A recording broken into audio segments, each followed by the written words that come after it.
குஞ்சிதபாதத்தின் திருவருளை பரிபூரணமாக பெற்று நாம் எல்லோரும் ஆனந்த கடலிலே மூழ்க வேண்டும் என்று எல்லாம் வல்ல பரம்பொருளை நினைத்து பணிவார்ந்து வேண்டுகிறேன்.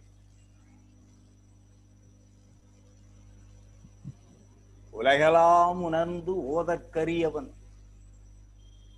நிலவுலாவிய நீர்மலி வேணியன் அலகில் சோதியன் அம்பலத்து ஆடுவான் மலர் சிலம்படி வாழ்த்தி வணங்குவாம். வணங்குவாம் என்று பன்மையிலே அவர் அந்த செய்யுளை நிறைவு செய்கிறார். சேக்கிழார் தெய்வ சேக்கிழார் என்று அழைக்கப்பெறக்கூடிய மாண்பு மிக்கவர். அவருடைய இனிய சொற்களிலே வாழ்த்தி வணங்குகின்ற பொழுது சிவனாரின் அருள் முழுமையாக கிட்டுகிறது என்பது அதனுடைய உட்பொருள். ஆனந்த் என்ன சொன்னார்னாக்க, ரொம்ப உங்களுடைய அந்த கிளாசிக்கல் லாங்குவேஜ்ல நீங்க பேச வேண்டாம், கொஞ்சம் எளிமையான சொற்களை கொஞ்சம் பேசுங்க அப்படின்னு சொல்லியிருக்கார். நான் முயற்சி பண்றேன். கொஞ்சம் விலகி போனேன்னாக்க கொஞ்சம் பொறுத்துவங்க. நான் கவனத்துல வச்சிருக்கிறேன். கொஞ்சம் எளிமையான சொற்கள்ல சொல்லுவதற்கு முயற்சி செய்யறேன். முதல்ல இந்த பொருண்மை என்னால் இந்த பிறவியில் முழுமையாக சொல்லக்கூடியதா என்றால் அது இல்லை என்பதை மட்டும், அதுல நான் அறிவிலியாக இருக்கிறேன், அதிலே நான் முழுமையான அறிவு கொண்டவன் இல்லை என்பதனை முதற்கண் சொல்லிக் கொள்கிறேன். ஏன்னா இது ஒரு பெரிய உண்மை, இது ஒரு பேருண்மை. இதுல நம்முடைய அண்ட சராசரங்கள் எவ்வாறு தோற்றம் கொண்டு இயங்கிக் கொண்டிருக்கின்றன என்ற ஒரு ஸ்பேஸ் சயின்ஸ ஒரு வடிவத்துல, அதுவும் மனிதனை ஒத்த ஒரு தெய்வீக வடிவத்துல ஒரு முயற்சிக்குள்ளாக உள்ளடக்கி கொண்டு வரக்கூடிய ஒரு நிலையை நான் இங்க பார்க்கிறேன். இதைத்தான் ஐன்ஸ்டீன் காண விழைந்தார். மாஸ் அண்ட் எனர்ஜியை பற்றி அவர் பேச தலைப்பட்ட பொழுது அண்டத்தினுடைய தோற்றம், அதனுடைய இயக்கு நிலை என்பதனை பற்றி அவர் அறிந்தோ அறியாமலோ E is equal to mc square என்பதனை அவர் ஃபார்முலா தந்துவிட்டு சென்று விட்டார்.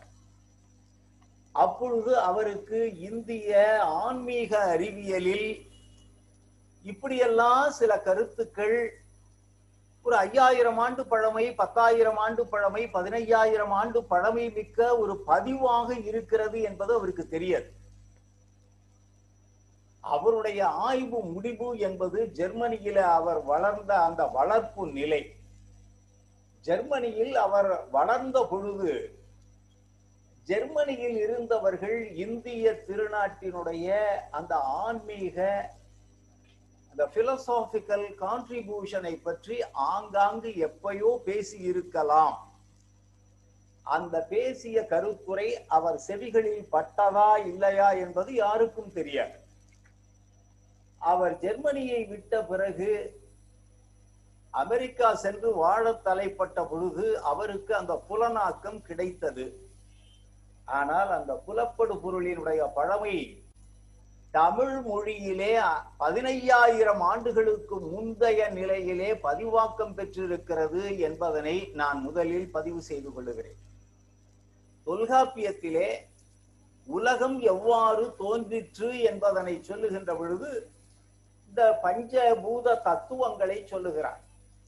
நிலம், நீர், தீ, வழி, ஆகாசம் எனும் அந்த வெளி என்கின்ற ஐம்பெரும் பூதத்து இயற்கை கலப்பு இயற்கை ஆதலால் இந்த உலகம் தோன்றிற்று என்பது தொல்காப்பியம். அப்ப 15,000 ஆண்டுகளுக்கு முன்னர் உலகின் தோற்றத்தை பற்றி சிந்தித்த ஒரு இனம் எது என்று கேட்டால், வடபுலத்தை விட தமிழகத்திலே அதிகமாக அந்த புலப்பாடுகள் பதிவாக்கம் பெற்றிருக்கின்றன. அப்பனாக்கா அதுக்கு முன்னாடி அந்த இஃபோர்ட் எவ்வளவு பழசா இருக்கணும்னு பாருங்க. அப்ப அண்டத்தையும் அண்டத்தில் இருக்கக்கூடிய இயக்கங்களையும் எப்படி காண்பது என்கின்ற பொழுது மூல பகுப்பாக 5 கூறுகளாக அதனை பிரித்து கொண்டு பார்க்கக்கூடிய ஒரு நிலை, அந்த நிலையை உணர்ந்தவாறு அவர்கள் எடுத்து சொல்லுகின்ற பொழுது, எப்பொழுதுமே படம் காட்டி விளக்குகின்ற பொழுது கருத்து பரிமாற்றம் என்பது தெளிவாக சென்றடையும். விஷுவல் எஜுகேஷன், விஷுவல் எவிடன்சஸ் காட்டி எக்ஸ்பிளனேஷன் கொடுத்தா அதனுடைய பதிவினுடைய தாக்கம் என்பது மிக அதிகமாக சென்றடையும் என்பது நாம் கண்டறிந்த உண்மை. அதுவும் கொரோனா தந்த கொடை.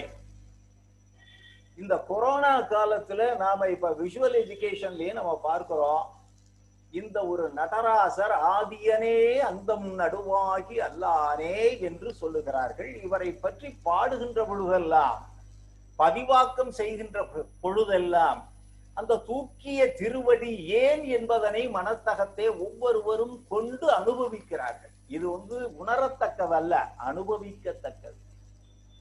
அதனாலதான் அந்த குஞ்சித பாதம் என்று அதனை சொன்னார்கள். இத நான் எப்படி தொடங்குவது, எங்கே சென்று அடைவது, எதனில் முடிப்பது என்ற ஒரு குழப்பத்துல கடந்த 1 மாத காலமா இருக்கேன். இப்ப வேடிக்கையா பாரு என்ன சொல்லிட்டாங்க, இடது பாதம் தூக்கியாடின்னு சொல்லிட்டாங்க. அவன் தூக்கியாடிதான். அவன் ஆடற்கோலத்து அம்பலவாணனாக நமக்கு வீற்றிருப்பது கோயில் என்னும் அந்த திருப்பதியில். எத்தனை சிவாலயங்கள் இருந்தாலும், கோடிக்கணக்கில் வந்தாலும், அல்லது அந்த 274 இது வந்துச்சுன்னாலும், கோயில்கள் வந்துச்சுன்னாலும், அந்த கோயில்களுக்கு முதலாக சைவ நெறிப்பாட்டில் இருப்பது என்பது சிதம்பரம் தான். அந்த சிதம்பரத்தில் இருக்கக்கூடிய மூலவர் மூலஸ்தானம் உடையார் என்று முன்னாக இருக்கிறார், அம்பலத்துக்கு முன்னாக. அதேதான் பதஞ்சலியும் வியாகிரபாதருமாக இருந்து அவர்கள் வழிபாடு செய்த ஒன்று. ஆனால் அங்கிருக்கக்கூடிய அம்பலம்தான், பொற்சபைதான், கனகசபைதான் அற்புதத்திலும் அற்புதம் வாய்ந்ததாக சைவத்தின் முதன்மையான தெய்வமாக ஆடற்கரசனை நமக்கு அறிவுறுத்துகிறது. இத ஒரு மெட்டீரியலிஸ்டிக் வேல்யூ அதுல நம்ம பார்க்கிறோம் அப்படின்னாக்க, ஒரு ஆண் ஆடுகின்ற ஆடல் வடிவம், அதிலே சில இயக்க நிலைகளில் உடல் உறுப்புகள் காண பெற்றிருக்கின்றன. ஒரு கால் சற்று வளைந்த நிலையில் மடித்து நிற்கிறது, ஏதோ ஒன்றின் மீதாக அழுத்தி கொண்டிருக்கிறது. இன்னொரு கால் சற்று எழும்பி மடிந்து பிறகு தொய்ந்த நிலையிலே குழைந்து நிற்கிறது. அதே போல அவருடைய உடல் அமைப்பிலே இடதுபுறம் இருக்கக்கூடிய இடுப்பு தசை உள்பட சற்று நெகிழ்ந்து நொசித்து நிற்கிறது. நொசிப்பு கொஞ்சம் டில்டடா இருக்கு. அதே மாதிரி அவருடைய நெஞ்சு அகன்று இருக்கிறது. அவருடைய அந்த இடது கரம் என்பது வீசி ஆடுவதாக இருக்கிறது. வலது கையிலே முன்கை என்பது அபயஹஸ்தம் அருளுவதாக இருக்கிறது. அவருடைய அந்த வலது பாதத்தினுடைய கட்டை விரல் அல்லது பாதத்தின் மையக்கூறில் இருந்து ஒரு நேர்கோடு வரைந்தால் அது அவருடைய நாசி வழியாக புருட தத்துவத்தை சென்று அடையக்கூடிய ஒரு நிலையை நேர்கோட்டு நிலையிலே காணுகிறோம். பிறகு அதனுடைய உச்சியிலே விரிசிகை என்பது, அவருடைய அந்த தலை முடி என்பது அப்படி விரிந்த சிகையாக இருக்கிறது. தலைமுடி ஒப்பனையிலே ஒரு பெண் வடிவம் வலதுபுறம் காட்டப்படுகிறது. இடதுபுறம் பார்த்தால் ஊமத்தம்பூ காணப்படுகிறது. கொன்றை மலர்களும் காணப்படுகின்றன. சில நேரங்களில் கபாலம் காட்டப்படுகிறது. ஒரு கையில் தமருகம் இருக்கிறது, இன்னொரு கையில் அக்னி இருக்கிறது. இவை யாவும் ஒரு வட்ட வளையத்திற்குள்ளாக ஒரு வட்டம் அல்லது 2 வட்டத்தில் இருக்கின்றன. இது என்னன்னாக்க ஒரு பிசிக்கல் டெஸ்கிரிப்ஷன். இதுக்குள்ள ஒரு ஐகனோகிராபிக் டீடைல் அப்படின்னு போனோம் அப்படின்னாக்கா, சிற்பவியல் அந்த கூறுல பார்த்தோம்னா இது பெரும்பாலும் ஒரு மெட்டல் இமேஜா இருக்கு. The metal image இதை பெரும்பாலும் பஞ்சலோகத்தில் உருவாக்கம் செய்திருக்கிறார்கள் என்பது பரவலாக ஏற்றுக்கொள்ளப்பட்ட ஒரு கருத்து. அது முழுக்க முழுக்க தங்கம் அல்ல, முழுக்க முழுக்க அது பிற உலோகம், செம்பும் அல்ல, செம்பொன்னும் அல்ல, பொன்னும் அல்ல. 5 உலோகங்களின் கலவை என்று பஞ்சலோகம் என்று சொல்லுகிறார்கள். ஆனால் இதனையே உருவாக்கம் செய்கின்ற பொழுது, இதே போல பிரான்ஸ் போகின்ற பொழுது நார்த் இந்தியன்ஸ் அஷ்டதாது என்று 8 விதமான மூலப்பொருட்களை கலவையாக செய்து அந்த மெட்டலர்ஜி, அதுல அவர்கள் அந்த பாண்டேஜை உருவாக்கி அதுல அந்த உருவங்களை படைக்கிறார்கள்.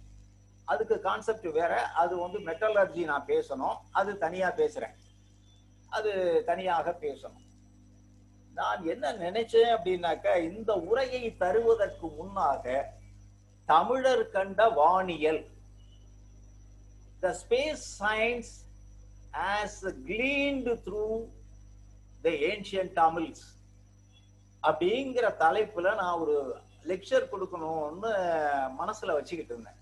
அதுக்கு பிறகு ஏன்னா இந்த டாபிக் பாரு ஒரு 6 மாசத்துக்கு முன்னாடியே என்கிட்ட பேசிட்டாங்க. அப்பெல்லாம் எனக்கு தயக்கம் இருந்துச்சு.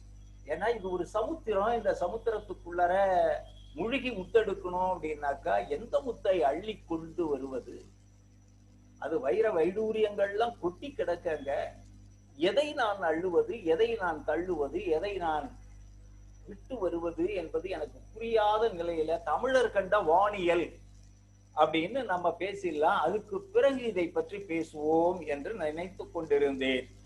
ஆனாலும் என்னமோ பாரு கடந்த மாதம் என்னட்ட குறிப்பா சொன்ன உடனே ஒரு 20-25 நாட்களாக இதை பற்றியே ஒரு சிந்தனையாக இருந்து கடைசியா எனக்கு ஒரு கொஞ்சம் எப்படி தொடங்குவது என்ற ஒரு அந்த தொடக்க அந்த ஸ்டார்டிங் ட்ரபிள் இருந்த உடனே கருவூர் சித்தருடைய சமாதி கோயிலுக்கு போய் வழிபாடு செய்துட்டு வந்துட்டேன். நன்றே செய்வாய் பிழை செய்வாய் நானோ இதற்கு நாயகமே என்ற நிலையில இப்ப இந்த பிரபஞ்ச தத்துவத்தை பற்றி பேச விழைந்த ஐன்ஸ்டீன் கடைசியாக என்ன சொன்னார்னாக்கா, அவருடைய இறுதி காலத்துக்கு முன்னாக அவர் சொல்லுகிறார், மிக விரைவில் இந்திய ஆன்மீக அறிவியல் தான் உலகை வழிநடத்தக்கூடியதாக ஆக போகிறது. நான் அதனை அறிந்து வர வேண்டும் என்று எண்ணுகிறேன் என்று சொன்னார். அதனுடைய ஆழ்புலங்களை எல்லாம் அறிந்து வர வேண்டும் என்று சொன்னார். அப்படி சொல்லிக் கொண்டிருந்த அந்த பெருமகன் அவருடைய இயற்கையை அடைந்தார். எனவே ஒரு பெரிய புரிதல் அல்லது ஒரு புலப்பாடு என்பது தமிழர்களுக்கு கிட்டாமல் போயிற்று. அடுத்த ஒரு செய்தி, வடக்கே சில ஆடல் வடிவங்கள் சிவனாருக்கு இருக்கின்றன. 575 குப்தர்கள் காலத்திலேயே நமக்கு சில அந்த வடிவாக்கங்கள் புலனாக்கங்கள் என்பது பாதாமி குகை கோயிலிலே இருக்கிறது. காஞ்சி கைலாசநாதர் ஆலயத்திலே 675 அளவினதாக நம்முடைய சிவனாரின் ஆடல் வடிவங்கள் கிடைக்கின்றன. ஆரியபுரத்திலே 10 கை நடராசர் ஆடுவதாக நமக்கு சில பதிவுகள் கிடைக்கின்றன. பல்வேறு விதமான ஆடல் இயக்க அமைவுகள், அதோடு கூடிய ஒரு தத்துவார்த்த விளக்கம், அதிலே மிகப்பெரிய அண்ட சராசரங்களில் இயங்கிக் கொண்டிருக்கக்கூடிய எனர்ஜி என்கின்ற இந்த இயக்கு சக்திகள், இயங்கு சக்திகள், அடக்க சக்திகள் யாவற்றை பற்றியுமான சக்தி புலப்பாடு என்பதை பற்றிய விளக்கமாக நம்முடைய நடராசர் திருமேனி என்பது அமைந்திருக்கிறது என்பதனை ஆனந்த குமாரசாமி போன்ற சோழ நாட்டில் இருந்து இலங்கையில் சென்று மிக பெரும் புகழடைந்த பெருமக்கள் எல்லாம் சிந்தித்திருக்கிறார்கள். அவர்கள் சிந்தித்த பிறகு அவர்களுடைய அடியொற்றிய பாதையிலே நானும் சிலவற்றை சிந்தித்திருக்கிறேன். அதிலே புதுமையான சில கோணங்களில் நான் பார்த்திருக்கிறேன். டக்ளஸ் பேரட்டோ அல்லது ஆனந்த குமாரசாமியோ, ஸ்டெல்லா கிராம்பிரிச்சோ அல்லது நம்முடைய டி.ஏ. கோபிநாதராவோ அவர்களெல்லாம் கண்டு காட்டக்கூடிய அந்த விளக்கங்கள் ஒருபுறம், அதுல நியூரோ சர்ஜன் பி. ராமமூர்த்தி இப்ப அண்மை காலம் வரையில் இருந்து மறைந்தவர், அவர்கள் அதுல இருக்கக்கூடிய அந்த கான்சியஸ்னஸ் எப்படி இருக்கிறது என்பதனை பற்றி எல்லாம் ஆற்றிய அந்த உரைகளை எல்லாம் நான் படித்து ஓரளவு புரிந்து வைத்திருக்கிறேன். என்றாலும் கூட நாம் நம்முடைய தமிழ் வழியாக நடராசர் திருக்கோலத்தை பார்க்கின்ற பொழுது குறிப்பாக அந்த இடது பாதம் தூக்குவது, இடது என்பதை விடுப்போம், ஏன் இடது என்று அம்மையார் அவர்கள் அந்த தலைப்பினை கொடுத்தார்கள். எடுத்த பாதம் என்பது சான்றோர்கள் குறிப்பு. ஆனால் இடது பாதம் என்று ஏன் குறித்தார்கள் என்பதற்கு புதிய விளக்கம் நான் சொல்றேன். ஆனந்த குமாரசாமி சொல்லல, டக்ளஸ் பேரட்டுக்கு தெரிய master pieces of Indian bronzes Nagaswamy போட்டிருக்கார். அருமையான புகைப்படங்கள். அதிலே இந்த விளக்கம் இல்லை. இல்லாத புதிய புலப்பாட்டினை இந்த ஓர் உரை தந்து விடுமேயானால் அது இந்த உரையினுடைய நிறைவு என்று நான் கருதுகிறேன். அது ஏற்கத்தக்கதா இல்லையா என்பது வேறு. ஆனால் புதிய ஒரு விளக்க நிலை, அதனை நான் சொல்வதற்கு காத்திருக்கிறேன். ஒரு பெரிய வியப்பு, கல்லிலே சிற்பங்களை உருள் சிற்ப அளவிற்கு வளர்ந்த நிலையிலே உருவாக்க தெரிந்த தமிழக சிற்பிகள் என்ன காரணத்தினால் உலோக வார்ப்பிற்கு அவர்கள் தம்மை ஆட்படுத்திக் கொண்டார்கள் என்பதனை பற்றிய சிந்தனை வேண்டும். நிலைபேற்று தன்மைக்காக பஞ்சலோக உருவாக்கத்திற்கு அவர்கள் சென்றிருக்கிறார்கள். கல் திருமேனிகள் படைக்கப்பட்ட அந்த கல்லினுடைய பல்வேறு வளர் நிலைகளிலே, திட்பங்களிலே சற்று மெலிவுற்ற நிலையில் அல்லது acid rain attack, sand blast போன்ற நிலைகளிலே, காற்று, ஓச்சக்காற்று போன்ற நிலையிலே, உப்பங்காற்று போன்ற நிலையிலே அவைகள் கொஞ்சம் கொஞ்சமாக அரிப்பு நிலையோ, பிளப்பு நிலையோ, வீரல் நிலையோ அடைந்து சிதைந்து போவதற்கு வாய்ப்பு இருந்தது. அதிலிருந்தும் நம்முடைய படைப்பு காலத்தில் மிக கூடுதலான காலம் வாழக்கூடிய நிலைக்கு உந்தப்பட்டதாக இந்த முயற்சி இருந்தது. இதுதான் பிரான்ஸ் காஸ்டிங்க்கு அடிப்படை. இந்த பிரான்ஸ் காஸ்டிங்ல 5 உலோகங்களை ஏன் செய்தார்கள், சேர்த்து கொண்டார்கள் என்பதற்கு உரிய விளக்கம் இன்னொரு உரையில நான் சொல்ல இருக்கிறேன். அது பிறகு நாம பேசுவோம். இதுக்குள்ளார நீங்க பாத்தீங்கன்னாக்க ஒரு ஐகனோகிராபிக் வியூல பார்த்தா வட்ட வளையத்திற்குள்ளாக அவர் நின்று ஆடுவது போல காட்சி இருக்கிறது. வட்ட வளையம், அதுதான் நீங்க இப்ப தலைப்பு அட்டையில பார்த்தீங்க. ஆனால் இப்பொழுது என் கண் முன்னே இருக்கக்கூடியதுல ஒரு வட்டம் இருக்கிறது. இதை திருவாசி என்று சொல்வார்கள். இந்த திருவாசியில நீங்க பாத்தீங்கன்னாக்க கீழ்ப்புறம் சற்று ஒடுங்கி வந்திருக்கிறது. கிட்டத்தட்ட ஒரு பலூன் வடிவத்துல இருக்கு. நல்லா கவனிங்க, ஒரு பலூன் வடிவத்துல இது இருக்கு. ஆனா என்னுடைய வலக்கை புறத்துல கஜசம்ஹார மூர்த்தி அங்கேயும் இடது பாதம் தூக்கி ஆடுகிறார்.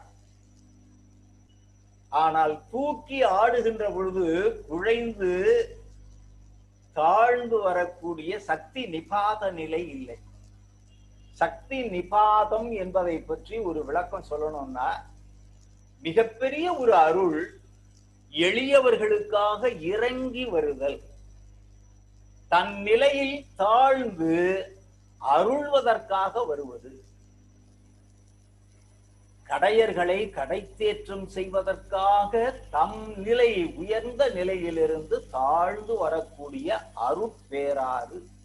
அருள் தான் அங்க, அன்பும் அருளும் மட்டும்தான் இருக்கு, வேற எதுவுமே இல்லை. அந்த அன்பும் அருளும் கூடியதாக தவழ்ந்து தாழ்ந்து ஓடி வரக்கூடிய ஒரு நிலைமை தாய்மையோடு கூடியதாக இருக்கிறது. பால் நினைந்து ஊட்டும் தாயினும் சால பரிந்து இப்பாவியேனுடைய ஊனினை உருக்கி உள்ளொளி பெருக்கி உலப்பிலா ஆனந்தமாய தேனினை சொரிந்து புறம் புறம் திரிந்த செல்வமே சிவபெருமானே என்று குழைந்து பாடுகிறார், நெக்குருகி பாடுகிறார் மணிவாசக பெருமான். அந்த ஆனந்த நிலைக்கு அவர் மட்டும் ஆனந்தத்தை அனுபவிக்கவில்லை, அந்த ஆனந்த நிலைக்கு நம்மையும் ஈர்த்து செல்லக்கூடிய ஒரு நிலையை காட்டுவதுதான் எடுத்த பொற்பாதம், குஞ்சித பாதம், இடது பாதம். அருளி செயல் மட்டும்தான் அந்த பாதத்தினுடைய தலையாய ஒரு இயக்கு நிலை. அதுக்காக தான் அது இறங்கி வந்திருக்கு. அதை தூக்கி நிறுத்தி இறக்கி காட்டுகிறார். அதனுடைய இயல்பு ஸ்ட்ரெயிட், அந்த ஸ்ட்ரெயிட்னஸ் இல்லை, அதுல பெண்ட் இருக்கு, குழைவு இருக்கு, நெகிழ்வு இருக்கு, அருளல் இருக்கு. அதுல கட்டை விரல் பகுதி ரொம்ப கவனிக்கத்தக்கது. இந்த பெருவிரல் இருக்கிறதே அது ரொம்ப ரொம்ப ரொம்ப கவனமா பார்க்கக்கூடியது. பஞ்சாட்சர மந்திரத்துல நகரம் தொடங்குகின்ற இடம். பஞ்சாட்சர மந்திரம் என்பது மந்திரமாவது நீரு, வானவர் மேலது நீரு, சுந்தரமாவது நீரு, துதிக்கப்படுவதும் நீரு, செந்துவர் வாயுமை வங்கன் திரு ஆலவாயான் திரு நீரே என்று ஞானசம்பந்தர் பாடுவார். அந்த நீற்றினுடைய தகுதிப்பாடுகள் அத்துணையும் அந்த பெருவிரல். அவர் உடல் முழுவதும் திருநீறு பூசிய மேனியராக விளங்குகிறார். இந்த திருவாசியை பற்றி பேசுகின்ற பொழுது திருவாசியினுடைய புறப்பகுதியிலே அக்னி வடிவங்கள் உருவாக்கம் பெற்றிருக்கின்றன. இது எதுக்கு சார்? இது வட்ட வளையமாக இருக்கக்கூடியத தலைப்பு அட்டையில நீங்க பார்த்தீங்க, 2 வளையங்கள் இருந்தன. அந்த உள் வளையத்துல மணிகள் இருக்கின்றன, மணி இருக்கும். அந்த உள் வளையத்துல மணி.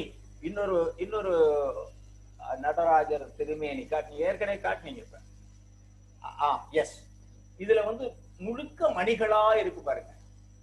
இந்த மணிகளாக இருப்பதற்கு பிறகு அங்கே ஒளியின் கூறு, அதற்கு அடுத்தது நெருப்பு கோலங்கள். இந்த 3 நிலைகள். இந்த 3 நிலையில உள்ளர புகுறதுக்கு முன்னாடி நான் சுருக்கமா ஒண்ணு சொல்லிடுறேன். ரொம்ப அற்புதமான ஒரு நிலை அது. என்னரும் காதல் கூறும் இருவரும் காண ஞான கண்ணினை நல்க முன்னை காரிருள் கழி உற்றன்ன. கார் இருள் கழிவு உற்றன்ன, இருள் நீங்கிற்று. கழிவுற்று என்ன வண்ணம் என்று அறிய ஒன்னா. என்ன வண்ணம்னு தெரியல சார். இது என்ன, சிகப்பா, பச்சையா, கருப்பா, மஞ்சளா? No one knows. யாருக்கும் தெரியல. என்ன வண்ணம் என்று அறியவாரா வளரொளி. ஆனால் ஒவ்வொரு நிமிடமும் ஒவ்வொரு செகண்ட்லயும் அது வளர்ந்துகிட்டே இருக்க. அக்னி சுரூபமாக அது கிடந்து எழுகிறது. வளரொளி மன்றுள் மாதோடு அண்ணல் நின்று ஆடுகின்ற ஆனந்த நிறுத்தம் கண்டாய் என்று பாடுகிறார். இப்ப இந்த உருவத்தை மட்டும் எடுத்துங்க. இப்ப நான் காட்டுகின்ற, இப்பொழுது நாம் பார்த்து கொண்டிருக்கக்கூடிய இந்த சிவனாரின் எளிமையான தோற்றம், இது ராஜராஜனுடைய காலத்துக்கு ஒரு 100 அல்லது 150 ஆண்டுகள் பழமை மிக்கது. ஒரு 100 ஆண்டுகள்னு வச்சுங்க. பல்லவர் காலத்தை அடியுற்றிய, ஆனால் சோழர் கால பெரும்படைப்பு. இதுல நீங்க பாருங்க, முதல்ல நீங்க பார்க்கக்கூடிய பர்ஸ்பெக்ஷன் நம்மை வைத்தே பார்ப்போம். ஹியூமன் அனாட்டமி வச்சுக்கிட்டு பார்ப்போம். உடல் கூறு என்கின்ற பொழுது a perfect youth எப்படி இருப்பான்? ஒரு பர்ஃபெக்ட் யூத். அவனுடைய பெர்ஃபெக்ட்னஸ் எப்ப தெரியும்னாக்கா, அவனுடைய உடல் கூறு சட்டகம். சட்டகம்னாக்க ஸ்கெலிட்டன். சட்டகம் எப்படி பெர்ஃபெக்டா இருக்கு, அதுல தசைகள் எப்படி மேல் ஆக்கம் புரிகின்றன என்பதை பார்த்துட்டீங்கன்னாக்கா, ஒரு perfect on, a healthy man, அவனை நீங்க பார்க்கிறீங்க. அந்த முழு ஹெல்தி மேன் என்கின்ற அடையாளத்துல இந்த நடராஜர் இருக்கிறார். இப்ப பாருங்க, இந்த பர்ஸ்பெக்ஷன்ல பாருங்க. சதை என்பது, தசை என்பது தேவையான அளவிற்கு இருக்க வேணும், இருக்க வேண்டிய இடத்துல இருக்கணும், இருக்க வேண்டிய அளவுக்கு இருக்கணும். இப்ப முகத்துல எவ்வளவு சதை, அந்த தசை பகுதி வேணும், கழுத்துல எவ்வளவு இருக்கணும், தோள்கள்ல எவ்வளவு இருக்கணும், கைகள்ல, முன்கையில எவ்வளவு இருக்கணும், பின்கையில எவ்வளவு இருக்கணும், மார்புல எவ்வளவு இருக்கணும், இடுப்புல எவ்வளவு இருக்கணும், பிருஷ்டத்துல எவ்வளவு இருக்கணும், தொடையில எவ்வளவு இருக்கணும், முழங்கால்ல எவ்வளவு இருக்கணும், இந்த ஆடு சதை என்கின்ற கெண்டைக்கால் பகுதியில எவ்வளவு இருக்கணும், விரல்கள்ல எவ்வளவு இருக்கணும் அப்படியே பாருங்க, ஒரு நிமிஷம் அதை கூர்ந்து பாருங்க. இதை பார்த்த பிறகு a perfect man அப்படிங்கிறது ஒரு யூத், நல்ல வாலிப நிலையில, மனசை பத்தி அப்புறம் நான் பேசுறேன், உடல் அளவுல அவன் எப்படி இருக்கிறான். 4வது 2 கரங்கள் இருக்கே, மொத்தம் 4 கரங்கள் இருக்கே, அது அப்புறம் பேசுறேன். இது ஒரு இயல்பான ஒரு முழுமையான ஆண் மகனுடைய ஒரு அமைப்பு. அப்ப இந்த உருவாக்கத்தை தருவதற்கு ஒரு ரோல் மாடல் ஒண்ணு சோழ நாட்டுல அந்த காலத்துல ஆண்கள் இருந்திருக்கிறார்கள். ஆண்கள் இருந்த பொழுது அவர்களை கொண்டு பிறகு அதில் தெய்வீகத்தை கற்பித்துக் கொண்டு உருவாக்கம் பெற்ற ஒரு வரைவு நிலை. இது ஒரு படைப்பு, by some great sculptors and the casting experts. அவங்க போட்டிருக்காங்க. அடுத்தது முகம்னா எப்படி இருக்கணும், ஒரு ஆணுடைய தோள்கள் எப்படி இருக்கணும், கழுத்து எப்படி இருக்கணும், கைகள் எப்படி இருக்கணும், இடுப்பு எப்படி இருக்கணும், மார்பு எப்படி இருக்கணும், கால்கள் எப்படி இருக்கணும் என்பது உள்பட நீங்க இப்ப பார்த்தோம்னா தெரியும். அதுவும் குறிப்பாக இந்த எடுத்த இடது பாகம் இருக்கிறதே, அதை நீங்க எப்படி சரி பண்ணணும்னாக்க இந்த குதிகால்ல இருந்து இந்த கட்டை விரல் வரை, இந்த பெருவிரல் வரை பார்த்துட்டீங்கன்னாக்கா இதனுடைய முழுமை புரியும். இதைத்தான் இந்த எடுத்த குஞ்சிதவாதம் என்று சொல்கிறார். குஞ்சிதம் என்றால் அதனை கொஞ்சி கொஞ்சி அதனை நிறைவாக அனுபூதி நிலையிலே அனுபவித்தவர்கள் சொல்லிய சொல் அது குஞ்சிதவாதம். அதிலே அந்த சலங்கைகள் ஒலித்து நிற்கின்றன. அந்த ஒரு ஒலி, பல சலங்கைகள் இருக்கின்றன. சலசல சலசல என்று ஒலிக்கக்கூடிய சலங்கையின் ஒலியிலே இறுதியாக ஒரே ஒரு சலங்கை மட்டும் ஒலிக்கின்ற ஒற்றை நாதம் எழுப்பக்கூடிய ஒரு நிலையில் இந்த பாதம் காண்பிருக்கிறது. இடது பாதம் அதனை தூக்கிய நிலையில். சார் சாரி சார், உங்க வால்யூம் ரொம்ப குறைஞ்சு போச்சு சார். வால்யூம் ரொம்ப குறைஞ்சிட்டு. பாரு, நான் பேசியிருக்கேன், சனிலோட்ட பேசியிருக்கேன். Okay okay.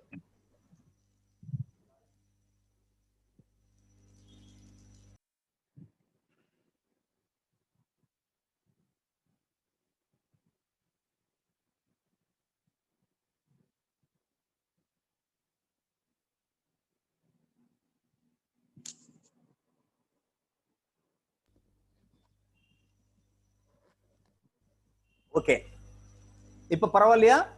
Perfect professor. Okay, ஒண்ணும் இல்ல. இது என்னன்னாக்க கொஞ்சம் அந்த மைக்கு கீழே விழுந்திருக்கு, நான் கவனிக்கல. இது ஏர்லி சோழா பிரான்ஸ். இப்ப இந்த ஒரு வடிவாக்கத்திற்கு முழு காரணகர்த்தாக்கள் யாருன்னாக்க இந்த பெரும் புகழுக்கு உரியவர்கள் யார் என்று கேட்டால் சோழர்கள் தான். சோழர்கள் மட்டும்தான். இந்த சோழ நாட்டுல மட்டும் ஏன் இந்த மாதிரி ஒரு செய்தி வந்துச்சு? இப்ப என்னன்னாக்கா கொஞ்சம் ஜியோகிராபிக்கலா கொஞ்சம் பார்க்க போறோம். நிலவியல் தொடர்பாக பார்க்கின்ற பொழுது பண்டைய காலம் முதலாகவே நமக்கு கைலாயம் என்கின்ற ஒன்றை ஏதோ ஒரு தெய்வீகத்தோடு தொடர்புடையதாக நமக்கு நம்முடைய பெரியவர்கள் பதிவு செய்து கண்டு காட்டி சென்றிருக்கிறார்கள். அந்த கைலாயத்திலிருந்து ஒரு நேர்கோடாக 28 டிகிரி 49 செகண்ட்ஸ் நீங்க அந்த வரைகோட்டில் நேர்கோடு வரைந்தால் அதுல இந்த சிதம்பரம் அடங்குகிறது, காளகஸ்தி அடங்குகிறது, அதே போல திருவானைக்கா நிற்கிறது. கிட்டத்தட்ட பஞ்சபூத ஸ்தலங்கள் காஞ்சிபுரத்தை தழுவி வருகிறது. அப்ப பஞ்சபூத ஸ்தலங்களையும் அவைகள் நேர்கோட்டில் இணைக்கக்கூடிய ஒரு நிலை இது. உலகம் அல்லது அண்டத்தினுடைய உருவாக்கம், அண்டம் எவ்வாறு உருவாயிற்று என்பதனை பற்றி சிந்திக்கிற ஒரு நிலை. அந்த ஒரு நிலையில் a school of thought அப்ப என்னன்னாக்கா அண்டம் எப்படி இருக்கிறது என்பதனை இந்த ஓவல் சைஸ் காட்டுறான். ஆனால் இதையே முழுவட்டமாக காட்டக்கூடிய ஒரு வளர் நிலை என்பது பிற்காலத்தில் வந்துவிட்டது. இதனை திருவாசி என்கின்றார்கள். இந்த திருவாசியில ஏழி சோளால நீங்க பாத்தீங்கன்னாக்கா புறநிலையிலே அக்னி பந்துகள் மட்டும் இருக்கின்றன. அக்னி பந்துகளை மட்டும் காட்டக்கூடிய ஒரு நிலை உலக தோற்றத்தினுடைய ஒரு உயிர் உண்மையை எடுத்து சொல்வதாக நாம் உணர வேண்டி இருக்கிறது. தொடக்கத்திலே நான் ஐன்ஸ்டீனை ஏன் சொன்னேன் அப்படின்னாக்கா E=mc² ஏன் அவர் படைத்தார் அப்படின்னு சொன்னார். அது ரிலேட்டிவிட்டி தியரி. இந்த ரிலேட்டிவிட்டி தியரிக்கு உயிர்ப்பாக இருந்த மூல காரணம் எது என்று சொன்னால் நடராஜ தத்துவம். இவ்வளவுதான். அவர் மட்டும் இந்தியாவுக்கு வந்திருந்தார்னாக்கா, குறிப்பாக தமிழகத்துக்கு வந்திருந்தார்னாக்கா E=mc² இன்னும் டெவலப் பண்ணி காட்டி இருக்க முடியும். அதனுடைய நுட்ப தாத்பரியங்கள் எல்லாற்றையும் விளக்கி இருக்க முடியும். ஆனால் அவற்றை மேற்கொண்டு விளக்கம் செய்வார் இன்றைய அளவிலே எழுச்சி பெறவில்லை, தொடக்கமும் பெறவில்லை. அது ரொம்ப வருந்தத்தக்க ஒரு செயல். இந்த ஏர்லி ஸ்டேஜில் பாத்தீங்கன்னாக்கா ஒரு ஓவல் சேஜ் ஒப்ளீகா முடியுது. அது கீழ்ப்புறம் சற்று ஓபன் ஆயிருக்கு, மேல்புறம் வளைந்து மூடிய நிலையில் இருக்கிறது. அப்ப இந்த உருவாக்க காலத்தில் தமிழகத்தில் குறிப்பாக சோழர்கள் காலத்தில் இருந்த அண்ட சராசரங்கள் பிரபஞ்சத்தை பற்றிய ஒரு கான்செப்ட் எப்படி இருந்துச்சு அப்படின்னா, அந்த ஓவல் சைஸ்ல அது இருக்கு. செல்ல செல்ல செல்ல வளர்ந்து கொண்டே செல்கிறது. ஆனால் ஒரு வளைய வடிவமாக இருக்கிறது என்ற ஒரு நிலையை நம்முடைய பதிவுகள் சொல்லுகின்றன. நான் புத்தர்களை பற்றி சொன்னேன். பிறகு சோழர்களுக்கு முன்னாக பல்லவர்களினுடைய அந்த படைப்பினை பற்றி சொன்னேன். ஆனால் இவர்களுக்கெல்லாம் முன்னோட்டமாக எடுத்துக்காட்டிய ஒரு பதிவு நிலை இந்த சோழ நாட்டு மண்ணிலே தான் இருந்தது என்பதனை இன்றைய வரையில் யாரும் சொல்லல. என்ன அப்படின்னாக்கா, காரைக்கால் அம்மையார் என்று ஒரு அம்மையார். அந்த காரைக்கால் அம்மையார் என்ன செய்யறாங்கன்னாக்கா, இவங்க தான் காரைக்கால் அம்மையார், பேயார் என்று நாம் அவரை புகழ்ந்து வணங்குகிறோம். நம்முடைய நம்பிக்கை அல்லது பதிவுகளின்படி சிவனார் தம்மை பெற்ற தாயாக அழைத்து, அம்மா என்று அழைத்து வணங்கிய ஒரு பெருந்தகை இந்த அம்மையார். இந்த அம்மையார் நம்முடைய சோழ நாட்டிலே காரைக்கால் பகுதியிலே வாழ்ந்தவர்கள். சாதாரண மனிதராக வாழ்ந்து பிறகு பேய் நிலையிலே தெய்வீகத்தை அடைந்து தான் வேண்டி பெற்ற அந்த பேய் வடிவிலே இறைவனுடைய தூக்கிய திருவடியின் கீழ் இருப்பதாக வேண்டிக் கொண்டு அதே அருளப் பெற்ற நிலையிலே இன்றும் வாழ்ந்து கொண்டிருக்கக்கூடிய பெருமாட்டி தமிழகத்தினுடைய அற்புதமான ஆன்மீக சிந்தனைகளை கம்போடியா வரையிலே ஆங்கோர் வாட்ல இருக்கு அவங்களுடைய இமேஜ். தென்கிழக்கு ஆசிய நாடுகளிலே முதலில் பரவலாக்கம் செய்ய பெற்ற ஒரு வழிபாட்டு நிலை என்பது பேயார் வழிபாடு. நீங்கள் கரந்தை வசிட்டேஸ்வரர் கோயிலுக்கு வந்தீங்கன்னாக்கா ஆடுகின்ற நடராசர் வடிவம் என்பது சிற்ப காட்சியாக ஸ்டோன் இமேஜா இருக்கு. அதனுடைய திருவடியின் கீழ் பேய் வடிவத்திலே இவர்கள் குற்றாலமிட்டு அந்த இசைக்கு அந்த நடனத்திற்கு ஏற்ப தான் அந்த தாளத்தை வாசித்துக் கொண்டிருக்கக்கூடிய காட்சி. அப்ப அந்த அம்மா என்ன வேண்டுறாங்கன்னாக்கா, இரவாமை வேண்டும், மீண்டும் பிறப்பு உண்டேல் உனை என்றும் மறவாமை வேண்டும் என்றெல்லாம் வேண்டிய பிறகு தன்னுடைய படைப்பிலே அவர்கள் மூத்த திருமொழியிலே கடைசியாக சொல்லுகிறார்கள், இறைவனே அப்பனே உன்னுடைய திருவடியின் கீழே நான் எஞ்ஞான்றும் இருக்க வேண்டும், எப்பவும் இருக்கணும். உன் திருவடியில நீ ஆடுகின்ற அந்த திருக்கோலத்தினுடைய அந்த எடுத்த பொற்பாதங்களினுடைய கீழாக நான் அமர்ந்து என்றும் உன் ஆனந்த நடனத்தை கண்டு மகிழ வேண்டும் என்று சொல்லுகிறாள். அப்ப ஆனந்த நடம் அவ்வளவு சிறந்ததா, அழகியதா, அல்லது தத்துவார்த்தத்தில் உச்சத்தை அடைந்ததா என்பது நம்முடைய கேள்வி. ஏனென்று கேட்டால் சிலப்பதிகாரத்திலே 11 வகை ஆடல்களை பற்றிய செய்திகளை அவர்கள் சொல்லுகிறார்கள். 11 வகை ஆடல்களை பற்றி பேசுகின்ற பொழுது சிலப்பதிகார ஆசிரியன் அந்த 11 ஆடல்களில் கொடுகொட்டி ஆட்டம், வியன்பாண்டரங்கம் என்ற 2 ஆடல்கள் மட்டும் சிவபெருமான் ஆடியதாக குறிக்கின்றார். அதற்கு அடியார்க்கு நல்லார் மிக மிக விளக்கமாக உரை தருகின்றார். அந்த கொடுகொட்டி ஆடலும் வியன்பாண்டரங்கமும் எங்கே நிகழ்த்த பெற்றன என்று நான் பார்த்தேன்.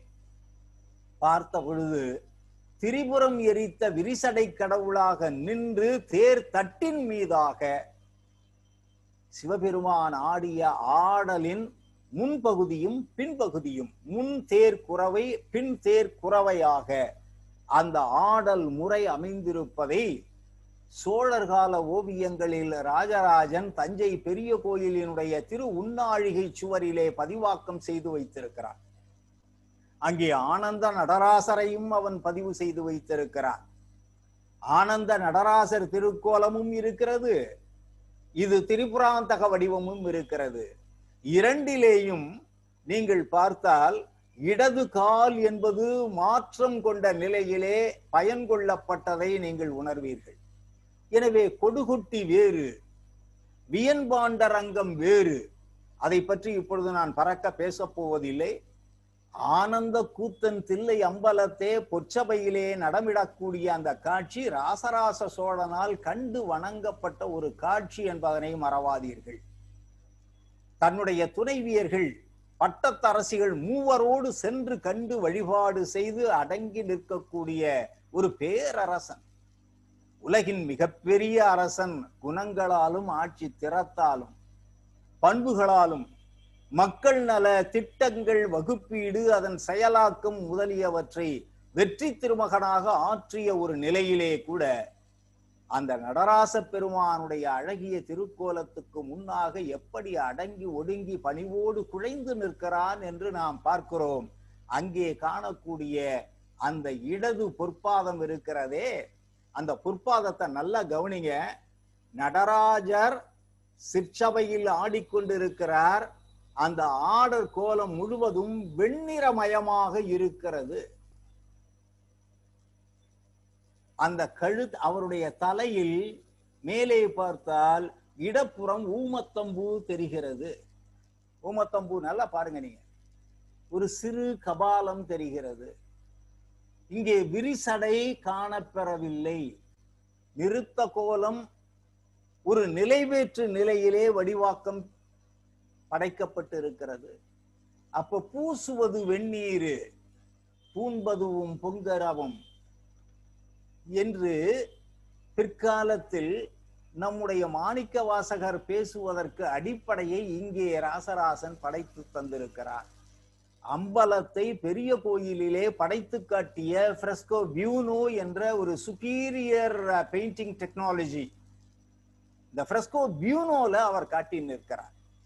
அஜந்தா எல்லோராவில் இருக்கக்கூடியதெல்லாம் ஃப்ரெஸ்கோ செக்கோ, தஞ்சாவூர்ல மட்டும்தான் ஃப்ரெஸ்கோ பியூனோ என்கின்ற the superior, the top most technology in the creation of frescoes. இதை இங்கே கொண்டு வந்திருக்கிறார். இந்த ஒரு நிலைக்கு பிறகு நீங்கள் அந்த 11 ஆடல்கள், அதுல அல்லிய கூத்து என்பதனை மாயவன் ஆடுகிறான். அதிலே 6 உறுப்புகள் பயன் கொள்ள பெறுகின்றன. கொடுகுட்டி என்பதனை சிவனார் ஆடுகிறார். அங்கே 4 உறுப்புகள், உடல் உறுப்புகள் பயன்படுத்தப்படுகின்றன. குடை என்பது அருமுகனாக முருகப்பெருமான் ஆடுகின்ற ஒரு ஆடல், அதற்கும் 4 உறுப்பு. குடம் என்பது கண்ணன் எடுத்து ஆடிய ஒரு ஆடல் நிலை, அதற்கு 5 உறுப்புகள் தேவைப்படுகின்றன. பாண்டரங்கம் என்பது சிவனார் மீண்டும் ஆடுகின்ற ஒரு ஆடல் நிலை, அதற்கு 6 உடல் கூறுகள் தேவைப்படுகின்றன. உடல் உறுப்புகள் அதிலே இயக்கம் பெறுகின்றன. மல் என்பது நம்முடைய மாயவன் கிருஷ்ணனாக ஆடிய ஆடல், அதற்கு 5 உறுப்புகள் போதுமானது. துடி என்பது முருகப்பெருமான் துடி இசைத்து அதற்கேற்ப ஆடியது, அந்த துடிக்கு 5 உறுப்புகள் போதுமானது. கடையம் என்பதை இந்திராணி ஆடியிருக்கிறாள், அதற்கு 6 உறுப்புகள் தேவைப்பட்டிருக்கின்றன. கடையம் என்ற பெயரிலே ஒரு ஊர் இருக்கிறது, மகாகவி பாரதியாரோடு தொடர்புடைய ஒரு ஊர். பேடு என்பது காமன் ஆடிய ஆடல் வடிவம். பேடு, பெண்மை அவாவியது. ஆண்மை திரிந்து பெண்மை அவாவுவது எல்லாமே பேடு, பெண்மை திரிந்து ஆண்மை அவாவுவது எல்லாமே அலி. இரண்டு விதமான சொற்கள். ஆனால் ஆங்கிலத்துல ரெண்டுக்குமே சேர்த்து ஈனாக் அப்படின்னு ஒரு வார்த்தை சொல்லுவாங்க. ஈனாக் அப்படிங்கறத அல்ல. இப்ப தமிழ்லயும் அது போல ஒரு சொல்ல காயினேஜ் பண்ணிட்டாங்க, திருநங்கை என்று சொல்லுகிறார்கள். ஆனால் தொல்காப்பிய பதிவுகளிலே பேடு என்றும் அலி என்ற அந்த சொல் குறிப்பீடும் பதிவாக்கம் பெற்றிருக்கிறது. அது மோர் சயின்டிபிக் கிளாசிபிகேஷன். அப்புறம் மரக்கால் ஆடுவது என்பது காளி ஆடிய ஆடல், பாவை ஆடல் என்பது லக்ஷ்மி ஆடிய ஆடல். அதற்கு இரண்டே உறுப்புகள் போதுமானது, அசைந்து ஆடுவது, அவ்வளவுதான். இந்த 11 வகை ஆடல்களிலே ஆனந்த கூத்தினை காணோம். சிலப்பதிகார காலத்திலே ஆனந்த கூத்து என்பதனை பற்றிய சிந்தனை ஏன் இல்லை என்பதற்கு சில காரணங்கள் இருக்கின்றன. அந்த ஆனந்த கூத்தினை மக்கள் பொதுவியல் கூத்தாக ஆடவில்லை. அது என்ன பொதுவியல்? வேந்தியல் பொதுவியல் என்று இருந்தது. ஆடலின் இயல்பு அறிந்து அதனை காண்மாருக்கு புலப்படுத்துமாறு ஆடக்கூடிய த எலேட் குரூப் ஆடியன்ஸ், அதுக்கு ஆடக்கூடிய முறைகள் வேறு. பப்ளிக் டான்ஸ் என்று சொல்லக்கூடிய நிலையிலே பொதுமக்களுக்கு ஆடக்கூடிய ஆடல் வடிவம் வேறு. இந்த இரண்டு நிலை, அது வேந்தியல் எனவும் இது பொதுவியல் எனவும். எனவே பொதுவியல் நட்டத்திற்கு நடராச பெருமானுடைய ஆனந்த கூத்து என்பது உரித்தாக்கப்படாத ஒரு கால நிலை. சார், அப்பனாக்க ஏழி தமிழர்களுக்கு, பண்டை தமிழர்களுக்கு இந்த வடிவத்தை பற்றிய புலனாக்கம் கிடையாதா? அப்படி ஒரு வினா எழுப்பலாம். ஆனால் அந்த வினாவிற்கு நாம் விடை தரும் முகத்தான் நான் சங்க இலக்கியங்கள் அத்துணையையும் பிரித்து பிரித்து பார்க்கிறேன். அவர்கள் அதனை ஒரு இயக்கு சக்தியாகவும் இயங்கு சக்தியாகவும் மூல சக்தியாகவும் கருதி இருக்கிறார்கள். இதை தத்துவ கோட்பாடுகளிலே பிற்காலத்திலே அவர்கள் வேற்று சொற்களால் பதிவாக்கம் பெற்று அதனை புலனாக்கம் செய்தார்கள். அதைத்தான் சொல்லிக்கிட்டு இருந்தாங்க. தத்துவ சொற்கள்ல சொல்லிட்டான், ஆனா தமிழ் சொற்கள்ல மூல சொற்கள்ல என்ன சொல்றான் அப்படின்னாக்கா, அது ஒரு மூல சக்தி இருந்தது, பொட்டன்ஷியல் எனர்ஜி. அது கைனெட்டிக் எனர்ஜியாக எப்படி இயக்கி பிறவற்றை உருவாக்கி அவற்றிலிருந்து அருளியும் செய்கிறது, பிறகு அவற்றையே மறைத்தும் அழித்தும் மீட்டுருவாக்கம் செய்கிறது என்பதனை ஒரு தத்துவமாக சொல்லுகிறார்கள். மண் திணிந்த நிலனும் நிலனேந்திய விசும்பும் விசும்பு தைவரு வழியும் வழியேந்திய நெருப்பும் என்பதாக அவர்கள் பதிவு செய்திருக்கிறார்கள். புறநானூற்றில் அந்த பாடலை நீங்கள் பார்க்கலாம். அப்ப ஐந்தும் கலந்த மயக்கம் உலகமாக இருக்கிறது. அதிலே வழி வெளி என்பன பரந்துபட்டதாக இருக்கிறது. அக்னி என்பதற்கு ஒரு வடிவம் காண முடிகிறது, நீர் என்பதற்கு ஒரு வடிவத்தை காணுகிறோம், நிலத்திற்கு ஒரு வடிவத்தை காணுகிறோம், அது முப்பெரும் சக்திகளை காணுகிறோம். ஆனால் அவற்றை ஆக்கி படைத்து அருளிய அந்த பரம்பொருள் பரவெளி இருக்கிறதே, அந்த பரவெளி ஆனந்த கோஷம், அன்னமய கோஷம் என்று சொல்வார்கள், மனோமய கோஷம் என்று சொல்வார்கள். ஆனந்தமயமாக அகண்ட பரிபூரணமாக இருக்கக்கூடியது, அதுதான் முழுமை. அது சுத்தா சுத்தியாக இருக்கிறது. அதிலே அசுத்தம் என்பதே இல்லை, மலமாய்கைகள் கிடையாது. அது மலமாய்கையெல்லாம் கடந்த அகண்ட பெருவழியாக ஆனந்த பெருவெளியாக இருக்கிறது என்பதனை நம்முடையவர்கள் உணர்வுகளால் உணர்ந்து அறிந்தார்கள். சென்ஸ்டு, அதுதான் நம்ம சொல்லணும். நம்ம சென்சார் 5 சென்சார் இருக்க, அந்த 5 சென்சார்களை கொண்டு அவர்கள் உணர்ந்து அறிந்தார்கள். அதற்கு மனவாசகம் கடந்த ஒரு நிலை தேவைப்பட்டது. அந்த மனவாசகம் கடந்த நிலையில அந்த கண்ணுக்கு புரியாத, கண்ணுக்கு தெரியாத, ஆனால் மனத்தால் உணரக்கூடிய ஒரு கால் அவர்களுடைய ஆற்றலுக்கு தக தம்முடைய புலன்களால், தம்முடைய புலம் என்பது அறிவு, அறிவினால் உணரத்தக்க ஒரு நிலையை அவர்கள் ஒரு உருவகப்படுத்தி பார்த்த பொழுது கிடைத்த ஒரு வடிவம்தான் நடராஜர்.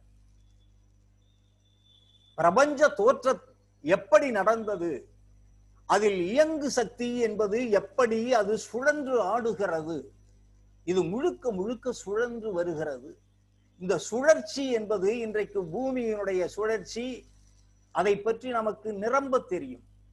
ஆனால் அண்ட சராசரத்தில் பிரபஞ்ச வெளியிலே இயங்கிக் கொண்டிருக்கக்கூடிய சுழன்று கொண்டிருக்கக்கூடிய மற்றும் எத்துணையோ அந்த லேண்ட் மாஸ் என்று சொல்லுகிறார்களே, அது போன்ற அந்த மாஸ் ஏதோ ஒரு திடப்பொருள் உருள் வடிவமாகவோ தட்டையாகவோ அல்லது தட்டையும் உருளும் கலந்ததாகவோ இயங்கிக் கொண்டிருக்கக்கூடிய ஒரு மிதப்பு நிலை இருக்கிறதே, அந்த மிதப்பு நிலையை அவர்கள் உருவகப்படுத்தி பார்த்த பொழுது, பர்சானிபிகேஷன் உருவகப்படுத்தி பார்த்த பொழுது அவர்கள் மனத்தகத்தை கொண்டிருந்த அனுபூதி நிலையில் சிவபெருமானுடைய ஒரு தோற்ற பொலிவு என்பது கிட்டியது.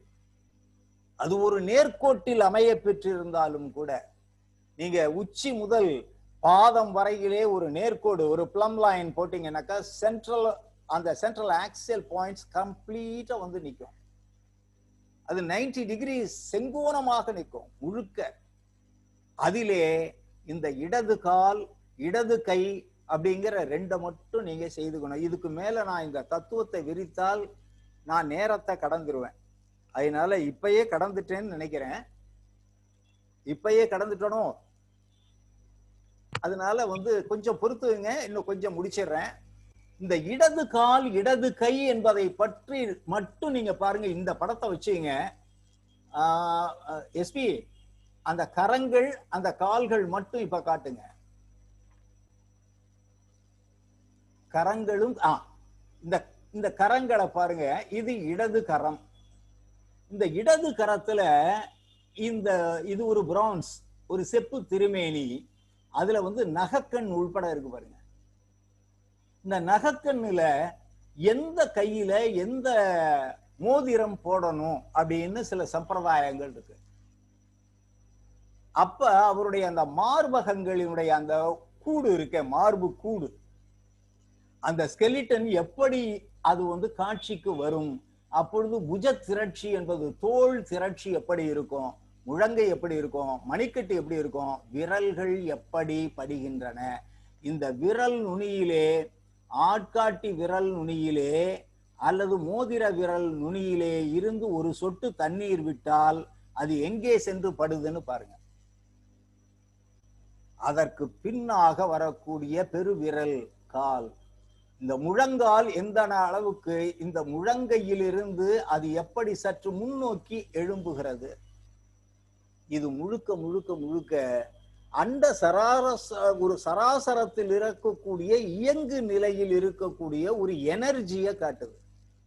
அதுக்கு ஒரு மாஸ் எப்படி ஐன்ஸ்டீன் கண்டு காட்டினாரோ அது முழுக்க இந்த பிரபஞ்ச தத்துவத்துக்குள்ளார இங்க இருக்கு. அது ஒரு ரிலேட்டிவிட்டியே சொல்லுது. இதற்குள்ள ஒரு தொடர்புடைய நிலை, அண்டத்தில் இருப்பதை ஒரு பிண்டத்தில் காட்டக்கூடிய ஒரு நிலை, தொடர்பு நிலை, அதான் ரிலேட்டிவிட்டி. இதை கொண்டு வருகின்ற பொழுது அது சுழற்சி நிலையிலே இயங்குகிறது. அந்த சுழல் நிலை என்பது அதனுடைய வெலாசிட்டி சொல்ல முடியல. அதுல இந்த வடிவத்தை எப்படி அவர்கள் கண்டு காட்டினார்கள் என்றால், it's a frozen second of a performance, a whirling performance. அப்ப எனர்ஜி சுத்துகின்ற பொழுது ஒரே ஒரு செகண்ட்ல, ஒரு ஃபிராக்ஷன் ஆஃப் செகண்ட மட்டும் ஃப்ரோசன் கண்டிஷன்ல வச்சு பார்த்தா எப்படி தெரியுமோ அதனை நடராசர் வடிவமாக கண்டு காட்டினார்கள். அதிலே குறிப்பிடத்தக்கது இந்த மோவாய், இந்த சின். இந்த சின் இருக்க, இந்த சின்னுல இருந்து நேர புருட தத்துவம், புருட தத்துவத்துக்கு மேலாக இந்த தலை, அதிலிருந்து அப்படியே பிளம் லைன் போட்டீங்கன்னாக்கா வலது பாதத்தில் போய் அது குத்தி நிற்கும். பர்ஃபெக்டா நிற்கும். ஒரு செங்கோடு நேர்க்கு அப்படியே ஒரு குத்துவச கோடு அப்படியே பர்ஃபெக்டா உட்கார்ந்துருக்கும். அதுக்கு பிறகு அதுல இருக்கக்கூடிய அந்த மேட், அந்த லாக்ஸ், இந்த கற்றைகள் இருக்க, அந்த குழல் கற்றைகள், இதனுடைய இந்த விசிறுகின்ற தன்மை என்பது தொடக்க நிலையில பாத்தீங்கன்னா அடர்த்தியா இருக்கும், ஒன்றோடு ஒன்று சேர்ந்து இருக்கும். ஆனால் அதனுடைய அந்த பினிஷிங் கண்டிஷன்ல பாத்தீங்கன்னாக்கா விரிந்த சடையாக இருக்கும். விரிசடை கடவுள். அது என்னன்னாக்க அந்த பிரபஞ்சத்தினுடைய சுழற்சி நிலையில் சக்தி எப்படி விரைவாக அகன்று விரிந்து காணப்படுகிறது என்பதை உணர்த்துகிறது. இதிலே நாகங்களை காட்டுகிறார்கள், இதிலே பிறை சந்திரனை காட்டுகிறார்கள். ஒவ்வொன்றையும் நான் விளக்கணும்னாக்க நேரம் பத்தாது, நாம முடிக்க வேண்டியது நிறைய இருக்கு. அதுல இன்னும் கொஞ்சம் அடுத்த படம் காட்டுங்க. மேலே அந்த மணி நாத விந்து கலாதி நமோ நமோ என்ற அந்த 36வது தத்துவம், அந்த 36வது தத்துவம் ஓசை ஒலியலாம் ஆனாய் நீயே என்று பாடுகிறானே, அந்த ஓசைதான் எல்லாவற்றையும் பிறப்பிக்கிறது. ஆக்கல், காத்தல், அருளல், அழித்தல், அழித்தல், பிறகு மீண்டும் மறைத்தல் என்பதாக அதிலிருந்து மீண்டும் எது அழிக்கிறதோ அது தோற்றுவிக்கிறது என்பது சைவ சித்தாந்தம். தோற்றிய திதியே ஒடுங்கி மலத்துலகாம் அந்தமாதி என்மனார் புலவரி என்பது சிவஞான போதம். சிவஞான போதத்தினுடைய அந்த சூத்திர உணர்வு என்பதற்கு அடிப்படை இந்த ஒரு சங்கார காரணன் யாரோ, எவன் அழிக்கிறானோ அவன்தான் தோற்றுவிக்கிறான்.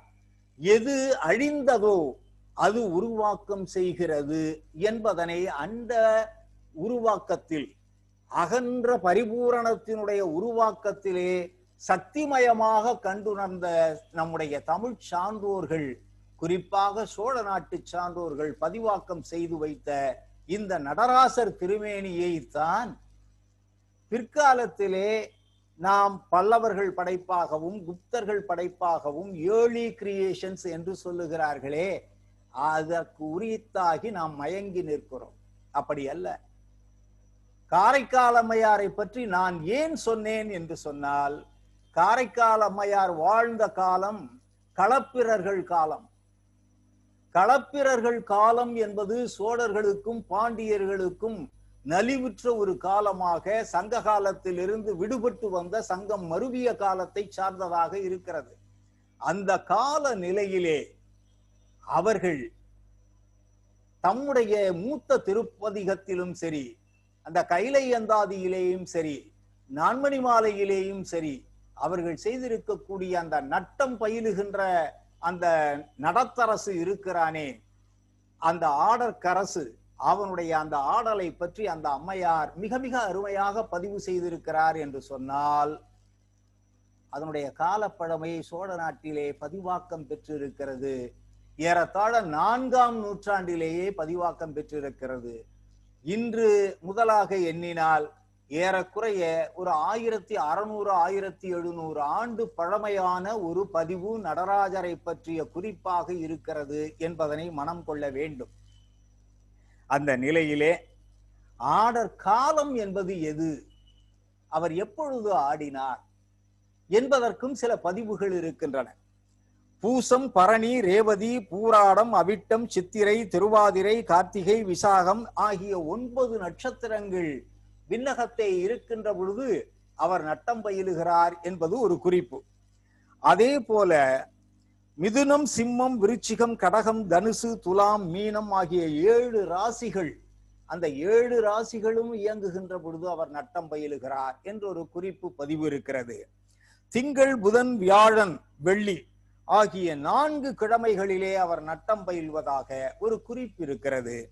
அது முழுவதும் விதான மாலை என்கின்ற ஒரு நூலிலே பதிவு செய்யப்பட்டிருக்கிறது.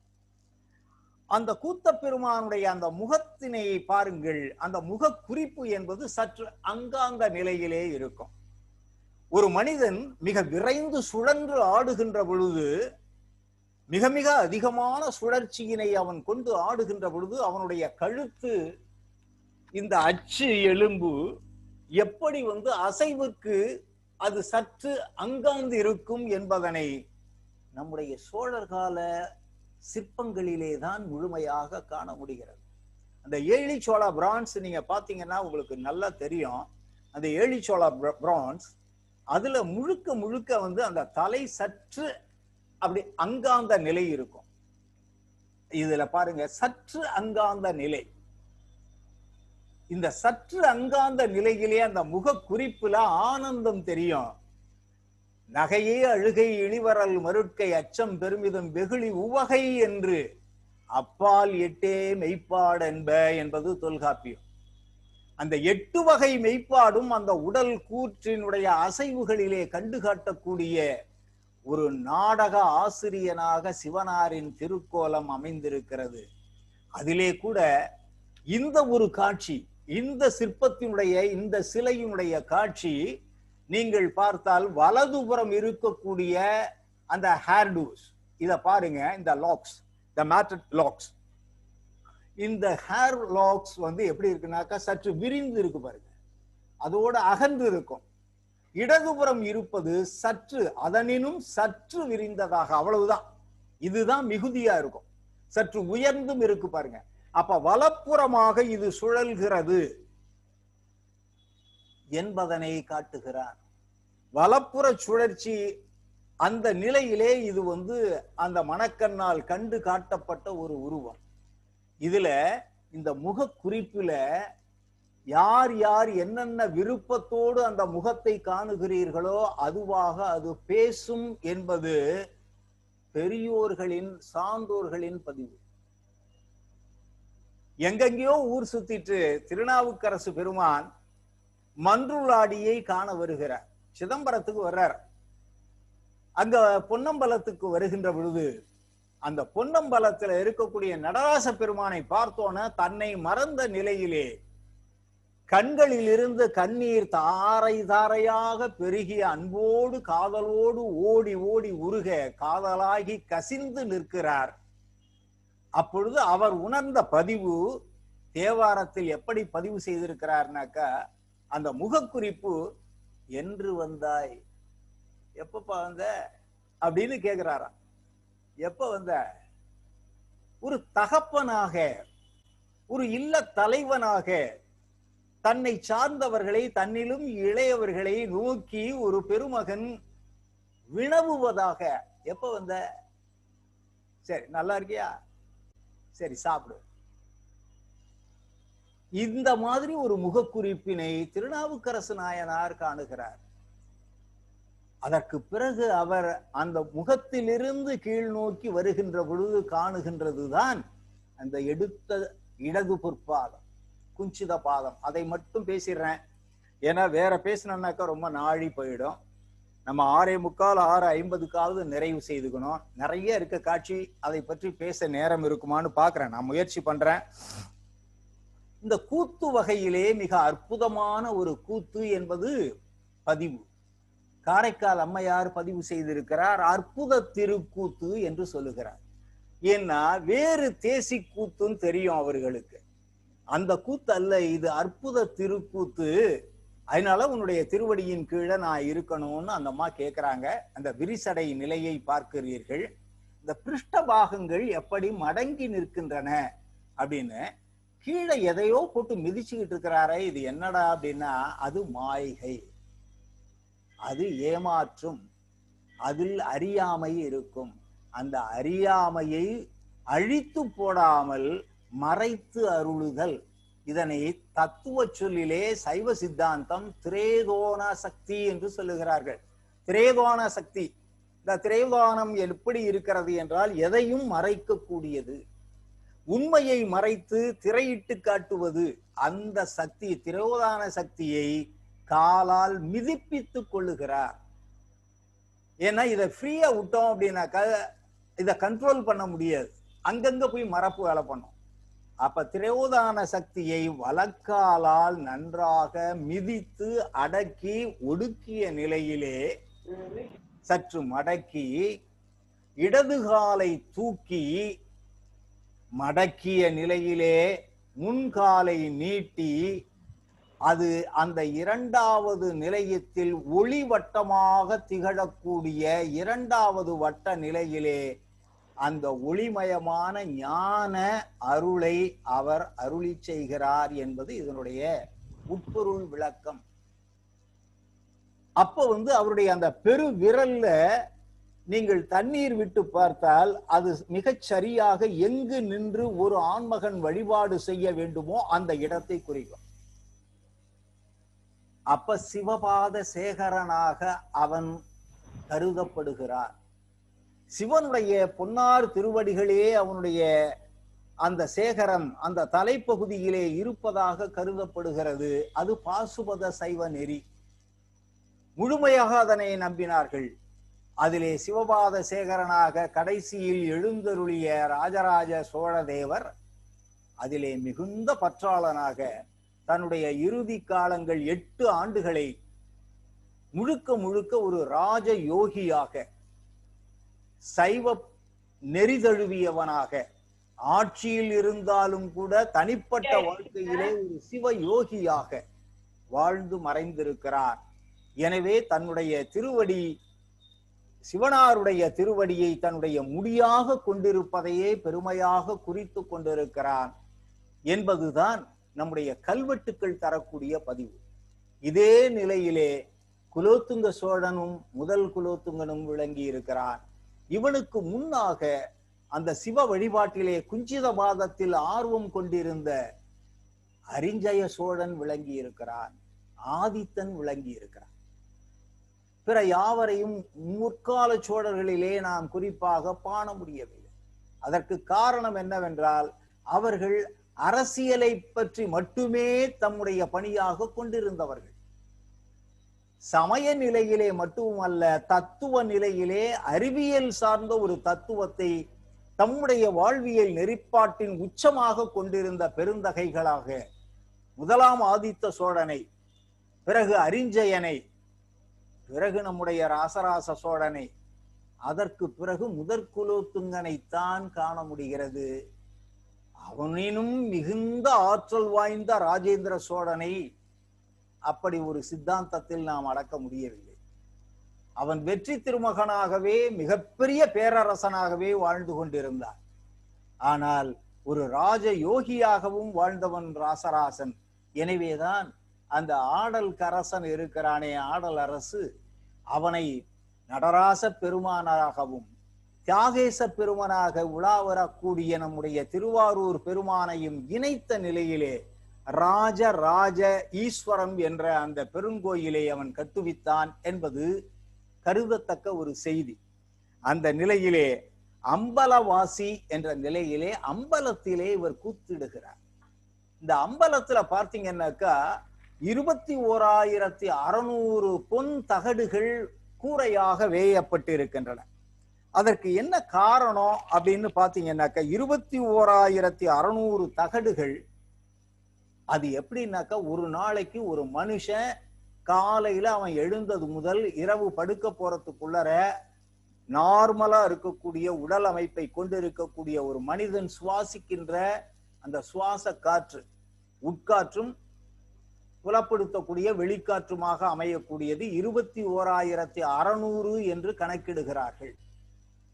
அந்த தங்க தகட்டு ஓடுகளை பதிவு செய்வதற்கு அந்த கூரையில 22,000 தங்க ஆணிகள் பயன்படுத்தப்பட்டு இருக்கின்றன. அந்த 22,000 மனிதனுடைய நாடி, தச நாடிகள் ஓடுகின்ற நிலை. அதற்கு பிறகு அந்த கோயில்ல 9 வாசல் இருக்கிறது. அதற்கு பிறகு அங்கே இடம் கொண்டிருக்கக்கூடிய நடராச பெருமானை பாத்தீங்கன்னாக்க சிதம்பர ரகசியம் என்பது வலப்புறம் இருக்கும். இடப்புறமாக சற்று ஒதுங்கிய நிலையிலே நடராசருடைய அந்த அம்பலம் இருக்கும். அது என்னன்னாக்கா நம்முடைய இதயஸ்தானம். இடதுபுறத்தில் இருக்கக்கூடிய அந்த இதயம் இங்குதான் இருக்கிறது என்பதனை உணர்ந்த நிலையிலே அங்கே அவரை இருக்கை கொள்ள வைத்திருக்கிறார்கள். அதே போல அந்த 5 படிகள் ஏறி போறோம். நமசிவாய என்ற பஞ்சாட்சர வடிவம், நம சிவாய. இது எல்லாம் எப்படி இருக்குன்னாக்கா ஒரு மனிதனுடைய உடல்ல நரம்புகளின் கட்டு எப்படி இருக்குன்னாக்கா குறுக்காக இருக்கிறது. வலப்புற நரம்பு இடப்புறமாகவும் இடப்புற நரம்பு வலப்புறமாகவும். அதனாலதான் அந்த படியில ஏறுறப்ப எப்படி ஏறணுங்கிற சம்பிரதாயம் அல்லது முறை என்ன அப்படின்னா, ஒரு முனையில் தொடங்குகின்ற பொழுது அடுத்த படியில அடுத்த முனைக்கு போய் அப்புறம் மறுபடியும் போய் அப்படி ஜிக்ஸாக்கா போகணும். இதுதான் அந்த குறுக்கும் நெடுக்குமாக சோபான நிலையில் ஏறி செல்லுகின்ற முறை. அதற்கு பிறகு அங்கே 4 தூண்கள் தான் இருக்கிறது. 4 வேதங்கள் என்று சொல்லுகிறார்கள். அதற்கு பிறகு அங்கு இருக்கக்கூடிய கலசங்கள் 9 சக்திகளை கலச வடிவத்திலே அவர்கள் வைத்திருக்கிறார்கள். அருகாமையில் இருக்கக்கூடியது சிதம்பர ரகசியம்னு ஒரு திரை போட்டு வச்சிருப்பாங்க. அதை ஒரு குறிப்பிட்ட நேரத்துல மட்டும் விலக்கி நமக்கெல்லாம் காட்டுவாங்க. அதுல ஒண்ணும் இல்ல, ஒரு மாவிலை தோரணம் போல ஒரு பொன் தகடுகளால் ஆன ஒரு மாலை கோப்பு நிலை தொங்கல் இருக்கும். இது என்ன சார் இது? இதுதான் சிதம்பர ரகசியம்னா?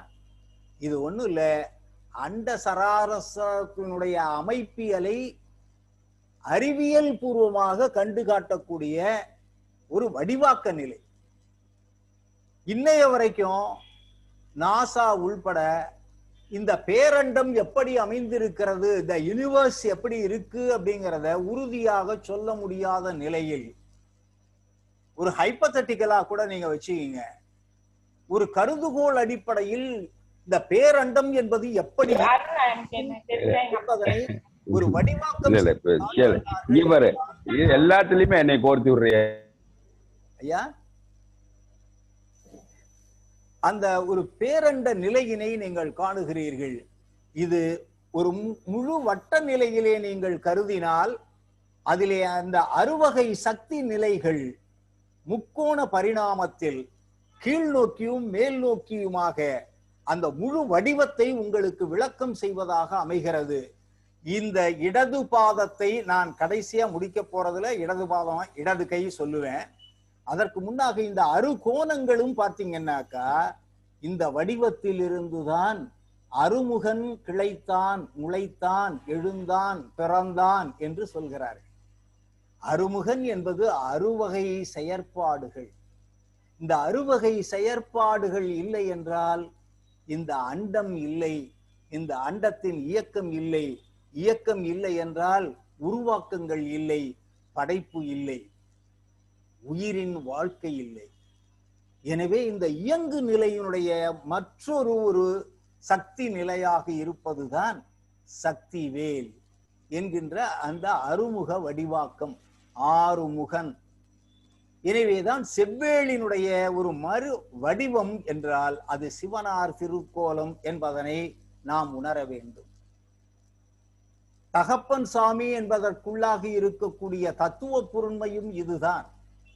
ஆறுமுகனாக அவன் இயங்குகிறான் என்று சொன்னால் யாதொரு தெய்வம் கண்டீர் அத்தெய்வம் ஆகிய ஆங்கே மாதொரு பாகனார்தாம் வருவர் என்று அந்த அறுதியிட்டு சொல்லக்கூடிய சான்றோர் வாக்கினை நாம் சரியாக புரிந்து கொண்டால் இந்த அறிவியல் தத்துவம் புலனாகும். இது முழுக்க முழுக்க அறிவியல். இதற்கான விளக்கங்களை குவாண்டம் பிசிக்ஸையும் உங்களுக்கு அதுக்கு அடுத்தது உங்களுக்கு அந்த ஸ்பேஸ் சயின்ஸ்ல இருக்கிற அளவுக்கு கிடைச்ச டேட்டாவையும் வச்சு கம்பைன் பண்ணி ஒரு முடிவுக்கு பார்த்தீங்கன்னாக்கா இப்பொழுது உங்களுக்கு புரியும். E=mc² என்பது ஒரு சின்ன அட்டெம்ப்ட் தான். இதற்கு மேலாக இருக்கக்கூடிய ஒரு பெரிய தொடர்பு நிலை இருக்க, அந்த தொடர்பு நிலையை ஒரு சின்ன வடிவத்துல ஒரு பெர்சானிஃபை பண்ணி, பெர்சானிபிகேஷன் ஒரு திரு உருவமாக தெய்வீகத்தோடு கூடியதாக கலந்து காட்டியதுதான் இந்த நடராச பெருமானுடைய திருக்கு வடிவம் என்று நான் நினைக்கிறேன். இதுல குறிப்பா சார் என்ன சார் கான்மாரி ஆடியது என்று வெள்ளி அம்பலத்துல இன்னொரு காட்சி இருக்க சார். 5 சபைகள் சொல்லுகிறீங்க. 5 சபைகள்ல நடராஜர் ஆடிய திருக்கோலமாக இருக்கிறார். ஒன்று ரத்ன சபை திருவாலங்காடு, இன்னொன்று கனக சபை சிதம்பரம், இன்னொன்று வெள்ளி அம்பலம் மதுரை, இன்னொன்று தாமிர சபை அது திருநெல்வேலி, சித்திர சபை குற்றாலம் என்று கொண்டு போய் முடிக்கிறீங்க சார். இதுல மதுரையில இருக்கிறது மட்டும் கால் மாறி ஆடுகிறார், வலக்காலை தூக்கி ஆடுகிறார் என்று இந்த மதுரையில காட்டுறாங்க. நீங்க அந்த மதுரைக்கு இடதுபுறம் இருக்கக்கூடிய இன்னொரு வடிவத்தை பாலா கிங்டம் நாவாச் மேல கடம்பூர் என்று பார்க்கிறீர்களே, இது ஒரு வார் ட்ரோஃபி. இந்த வார் ட்ரோஃபிய ராஜேந்திர சோழனுடைய காலத்துல கொண்டுகிட்டு வந்தாங்க. இது காசி பகுதி இருக்கு இல்லைங்களா, வாரணாசி, அங்கிருந்து கொண்டு வந்த சதுர தாண்டவத்தினுடைய ஒரு வடிவாக்கம். சதுர தாண்டவம், அந்த தாண்டவத்தை பத்தி எல்லாம் நான் எதுவுமே பேசல. சிவபெருமானை தாண்டவ கோணாகவே காணுகின்ற சித்தர்களை பற்றியும் நான் பேசவே இல்லை. அதெல்லாம் பேசினா மணிக்கணக்கா ஆயிடும். கஜசம்ஹார மூர்த்தியை நான் பேசவே கூடாது, ரொம்ப அதுக்கு தனியா ஒரு 2 மணி நேரம் ஆயிடும். எனவே அந்த எடுத்த பொற்பாதத்தை மட்டும் பேசுகிறேன். இடது பாதம் தூக்கியாடி என்று தலைப்பினை கொடுத்து விட்டார்கள். அந்த இடப்புறம் சிவனாருடைய இடப்புறமாக இருப்பது தாய்மை கோலம், உமையம்மையின் திருக்கோலம். தாய்மையின் பேற்றோடு கூடிய பெண்மையின் இடப்பாகத்திலிருந்து அதிலே இயங்கிக் கொண்டிருக்கக்கூடிய இடது கையும் இடது காலும்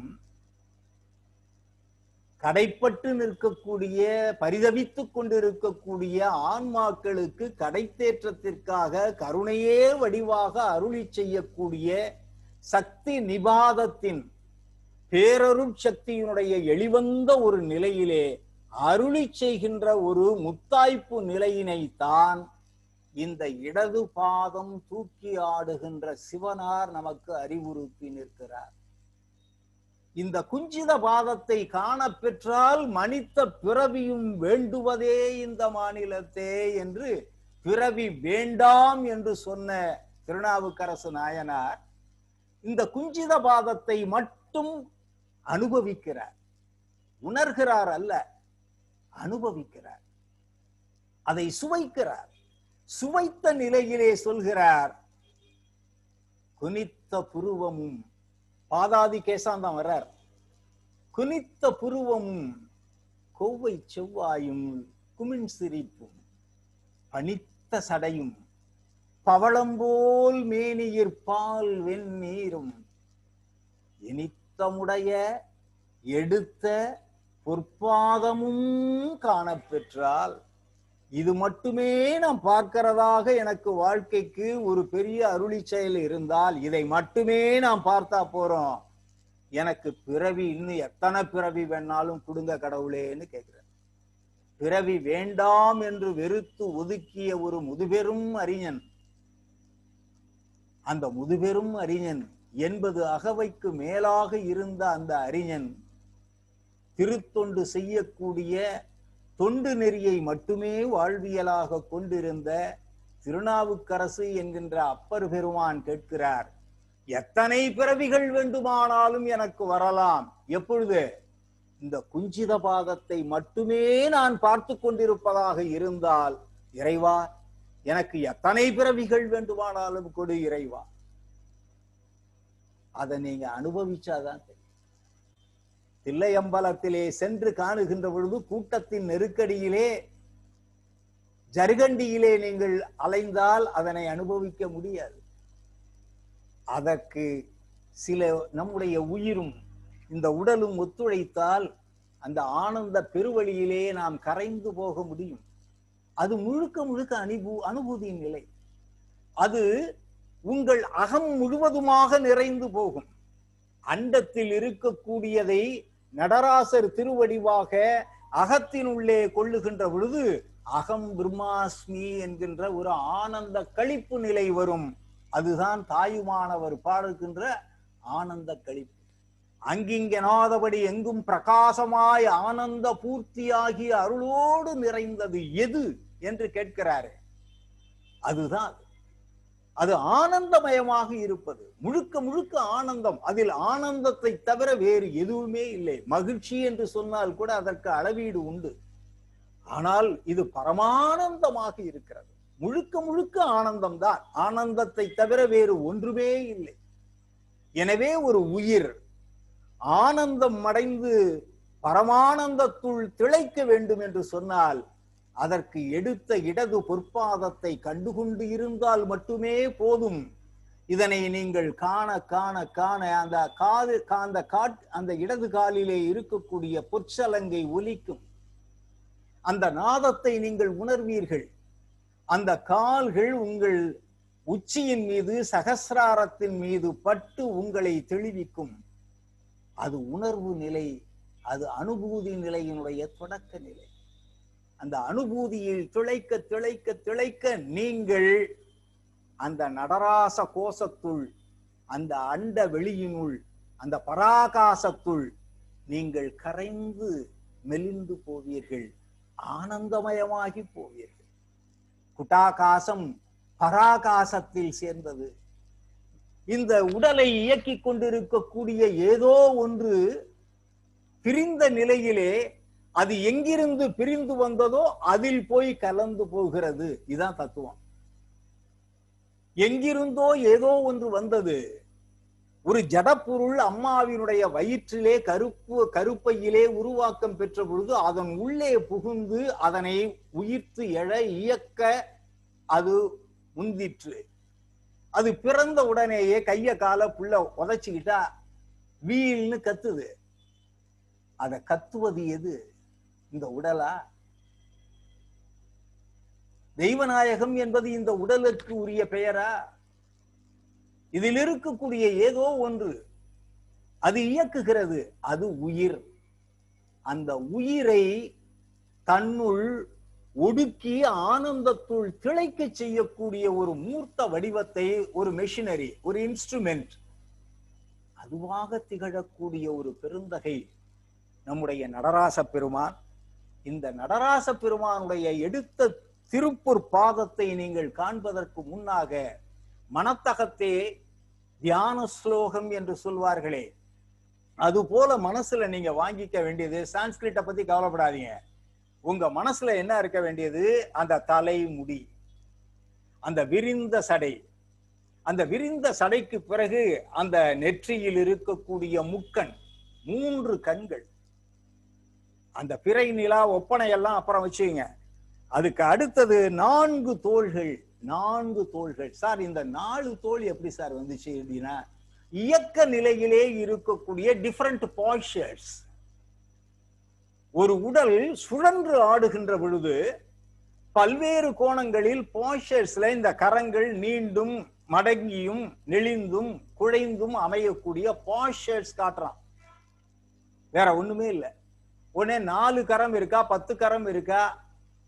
அந்த இயக்கத்தின் பொழுது குறைந்தபட்சம் 4 கரங்கள் 4 நிலைகளில் செயல்பட வேண்டும். அது பொசிஷன் ஆஃப் த ஹேண்ட்ஸ். 2 தான் இருக்கிறது, 2 கை தான். ஆனா அந்த பொசிஷன், அந்த விர்லிங் போஸ்டர்ஸ்ல டிஃபரண்ட் பொசிஷனுக்கு வரும். அதை அவர்கள் காட்டுகிறார்கள். அதிலே உடுக்கை வாசிக்கக்கூடிய கை இல்லையா? அதை மட்டும் நீங்க பார்த்துருங்க. சிவந்த நிறம், குமிழ் சிரிப்பு, ஓடு, கொக்கு, கொக்கிரகு, ஊமத்தம்பூ, எருக்க மலர் போன்றவையை தலையிலே, கங்கை, பிறை நிலா போன்றவற்றை தலையிலே அணிந்திருக்கக்கூடிய அற்புதமான தோற்றம். வலப்பாதம் முயலகன் மீது, இடது பாதம் குஞ்சித பாதமாகவும் இருந்து கொண்டு இடது முன்கரம் வீசியதாகவும் பின் கரம் தீ ஏந்தியதாகவும், இடச்செவி தோடு, வலச்செவி மகர குண்டலம் அணிந்தும், அபயகரம் நாகாபரணம் சர்வாங்க திருநீரு என்பதாக இருப்பதாக நம்முடைய அந்த மனத்தகத்தை கொள்ள வேண்டிய கருநிலையை நமக்கு பெரியவர்கள் உணர்த்தி சென்றார்கள். இப்பொழுது நீங்கள் நினைத்து பாருங்கள். தாண்டவமான தனியெழுத்து ஓர் எழுத்து, தாண்டவமான தனுக்கிரகத் தொழில், தாண்டவ கூத்து தனி நின்ற தற்பரம், தாண்டவ கூத்து தமணியந்தானே என்று திருமந்திரம் பாடுகிறது.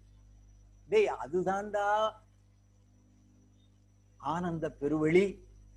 கூடம் எடுத்து குடிபுக்க மங்கையர் ஓடுவர் மீளுவர் 12 அங்குலம், மீடுவர் என் விரல் கண்டிப்பர் 4 விரல் கூடி குளிர் கோல அஞ்செழுத்தாமே என்று அந்த நடராச திருக்கோலத்தை நமசிவய என்கின்ற அந்த குற்றெழுத்தாக உருவாக்கம் செய்து கண்டு காட்டக்கூடிய ஒரு வடிவம், பீஜாட்சர வடிவமாகவும் இதனை நாம் கருத வேண்டும். இதிலே மிக மிக குறிப்பாக விராட் புருஷனுடைய வடிவமே அண்ட சராசரமாகிய பிரபஞ்சம் என்பதனை அந்த திருவாசி உணர்த்துகிறது. அதிலே சுழன்று ஆடுகின்ற எம்பெருமானுடைய திருக்கோலம் என்பது அங்கே இயங்கிக் கொண்டிருக்கக்கூடிய எனர்ஜி என்கின்ற சக்தி என்கின்ற இயக்கு நிலையை சுட்டுகிறது.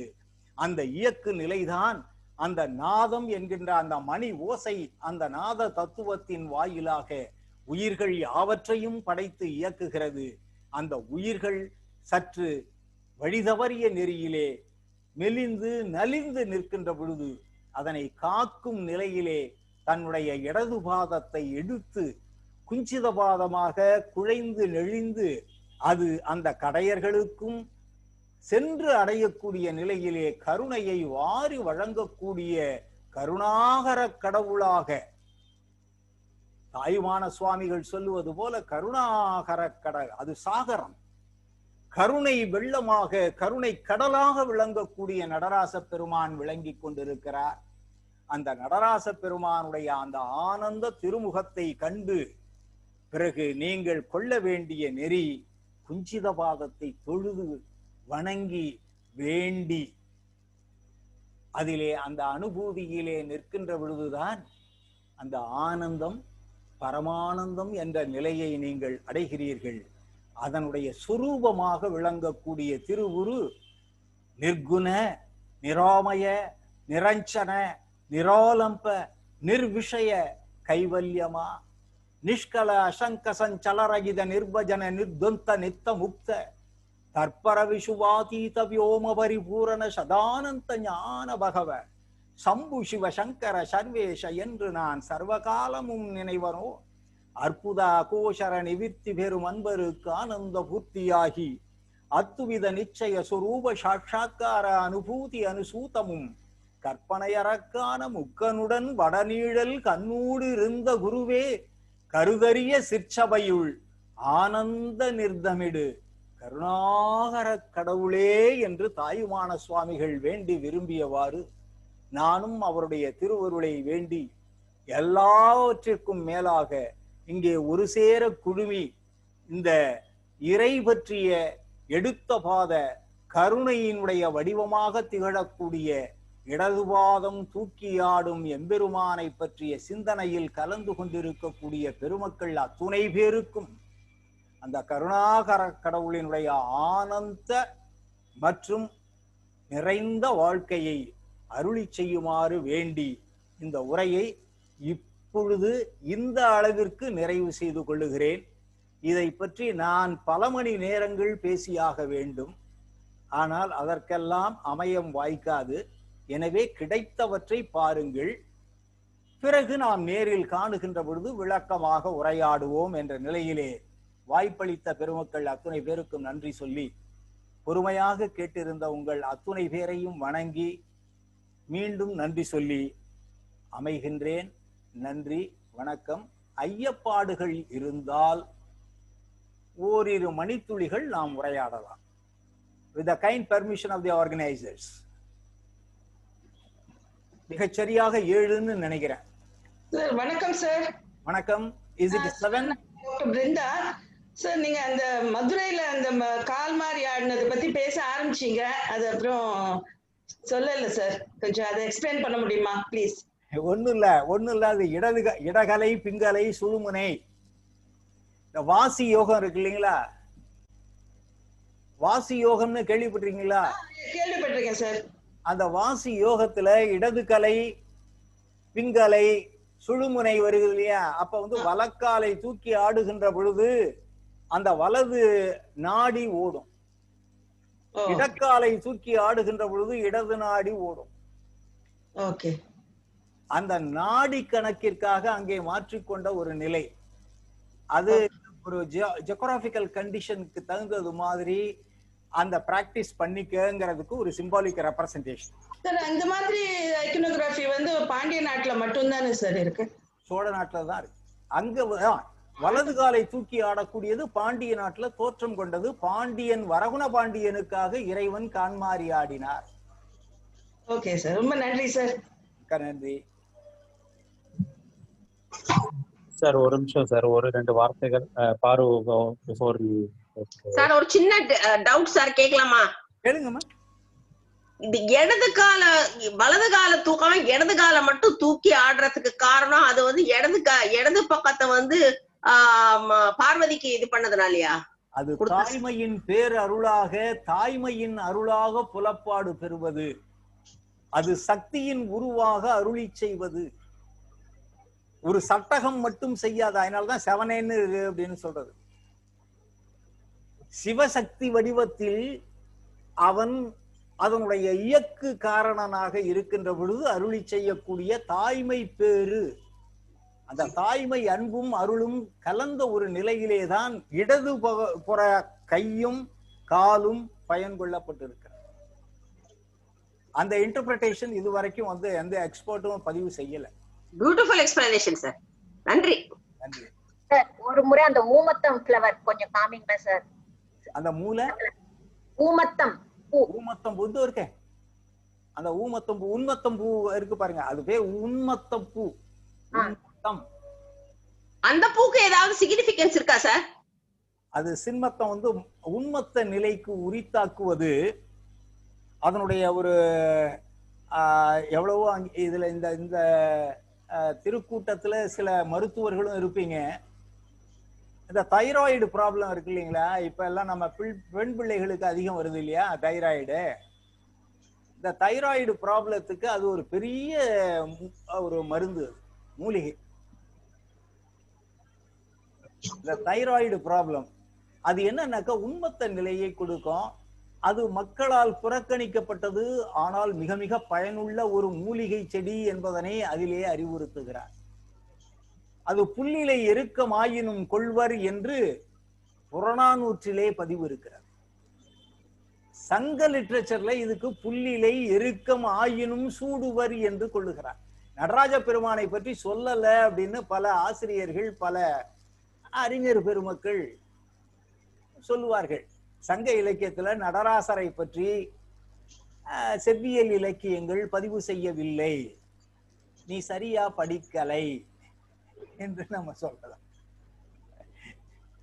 முழுசா படிச்சுட்டு சொல்லணும். எதா இருந்தாலும் கண்டதே காட்சி கொண்டதே கோலம்னாக்க கருத்து மாறிப்போ.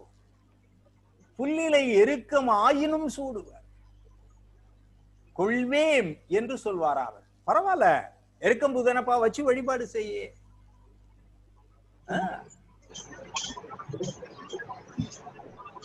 அதான் ஊமத்தம் பூ. அது உண்மத்தம். அத கொஞ்சம் சாப்பிட்டுட்டாக்க கொஞ்சம் அந்த மயக ட்ரௌசினஸ்ன்னு சொல்றாங்கல்ல, த லோட்டஸ் ஈட்டர்ஸ். அந்த சோனட் படிச்சிருக்கீங்களா ஆங்கிலத்துல? What can I do with a drunken sailor, what can I do with a drunken sailor என்று ஒரு பாடல் வரும் ஆங்கிலத்துல. அதுல வந்து ஒரு கிழங்கு அவர்கள் ஒரு ஒரு ஒரு தாவரத்தை உண்டதாக சொல்வான். அது வந்து அந்த வடக்க இருக்கக்கூடிய வடநாட்டுல இருக்கக்கூடிய பாங்கு இல்ல, உண்மத்தத்திற்கும் அது உண்டு.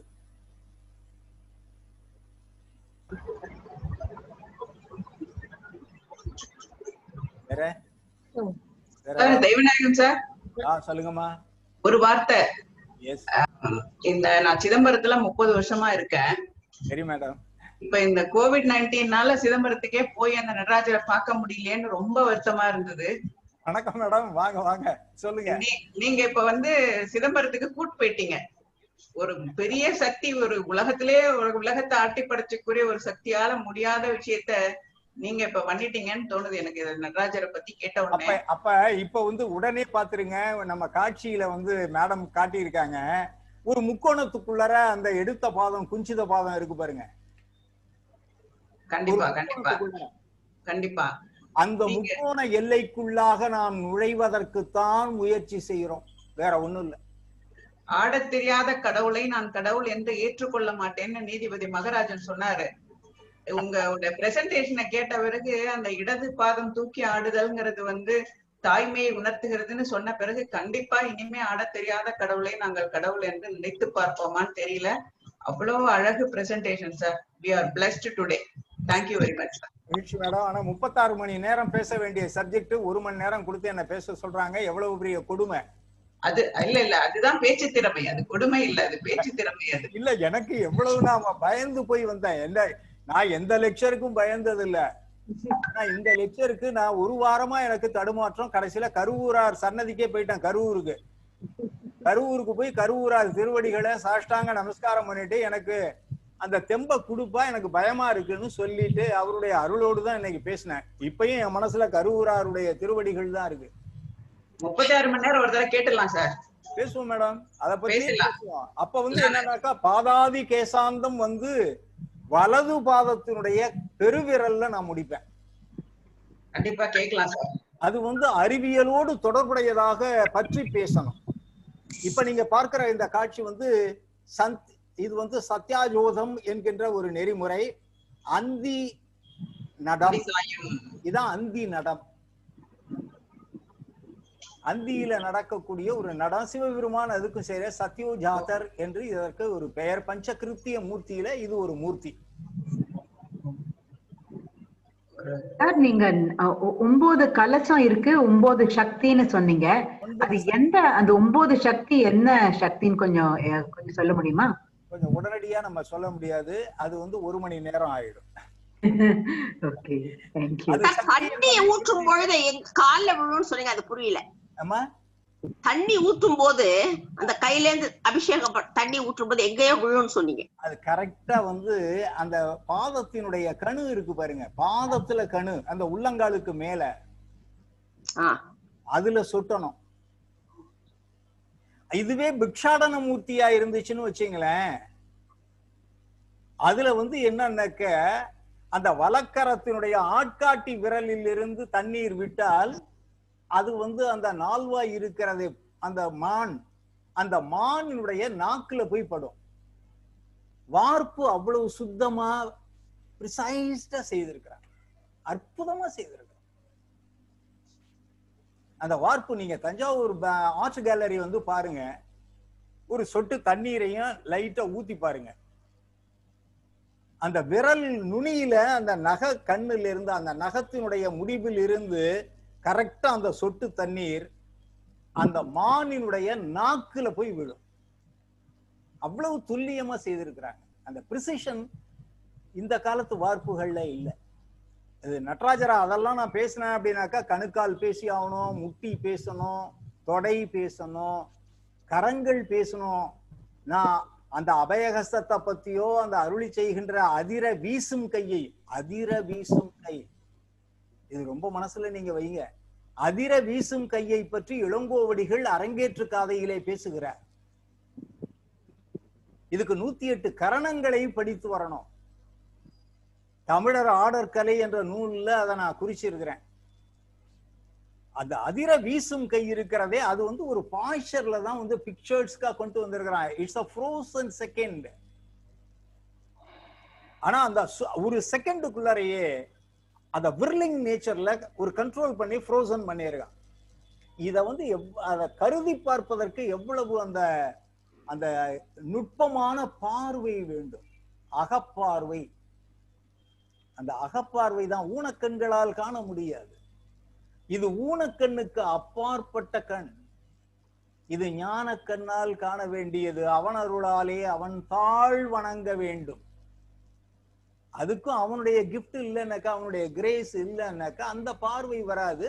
நல்ல உலோக திருமேனி பளபளன்னு இருக்கு, பச்சை சாத்தி இருக்கிறாங்க, வைரம் சாத்தி இருக்கிறாங்க, சகப்புக்கள் சாத்தி இருக்காங்க, இப்படி நம்ம பார்த்துக்கிட்டு வர்றோம். ருத்ராட்சம் நல்லா இருக்கு, ஏகமுகம் போட்டிருக்கானா, துவிமுகம் போட்டிருக்கானா, திரிமுகம் போட்டிருக்கான், இந்த மாதிரி பார்த்துக்கிட்டு வந்துருவாங்க. இது உலகாயத பாணி. ஆனால் அந்த சிற்ப வடிவாக்கத்தில் இருக்கக்கூடிய ஞானத்தை, the wisdom, the total wisdom above the space, அதனாலதான் அதனை ஆகாசத்தலம் என்று சொன்னார்கள். சிதம்பரத்தை ஆகாசத்தலம். இன்னொரு குறிப்பும் சொல்லிடுறேன்.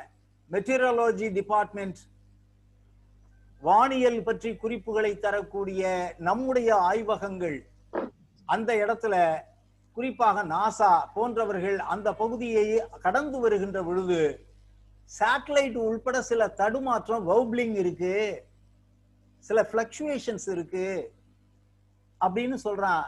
மெட்டீரியலாஜி டிபார்ட்மெண்ட்ல சொல்றான், புவியீர்ப்பு விசை முழுக்க இல்ல சார், கம்ப்ளீட்டா இல்ல, இங்க ரொம்ப லைட்டா இருக்கு அப்படின்னு சொல்றான்.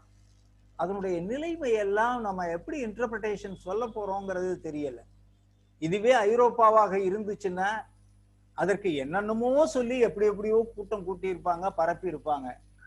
ஆனால் இந்திய திருநாட்டிலே தென்கோடியிலே இருக்கக்கூடிய ஒரு மிகப்பெரிய அறிவார்ந்த அறிவியல் உண்மையை ஒரு சமயம் சாத்தி மட்டுமே பேசி பேசி வீணாக்கி விட்டோம். இது மிகப்பெரிய பேரண்டத்தினுடைய அண்ட சராசரங்களினுடைய அமைப்பியல் பற்றிய ஒரு தத்துவார்த்தம். மெய்மை தத்துவார்த்தம்னாக்க மெய்மை, த ஃபேக்ட். இந்த ஃபேக்டை சயின்டிபிக்கா நம்ம எக்ஸ்பிளைன் பண்ணி அந்த அளவுக்கு உச்சத்தில் இருந்த ஒரு நெறிப்பாடு தமிழகத்தில் மக்களிடையே புழக்கத்திலும் அறிவார்ந்த நிலையிலே கொல்லப்பட்டும் இருந்தது. கடையர்கள் அத்துணை பேரும் இதிலே கடை தேறி சென்றார்கள் என்பதனை உணர்த்த வேண்டாமா?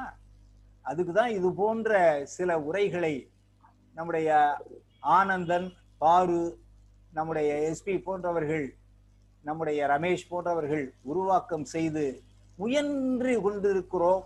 இது ஒரு முயற்சி நிலை, தளர்ச்சி அடையாமல் முயற்சி நிலை, அவ்வளவுதான். அதுல நம்முடைய நீதியரசி பெருமாட்டி எல்லாம் கேட்பது என்பது உண்மையிலேயே இது ஒரு பெருமை கொள்ளத்தக்க ஒரு நிகழ்வு.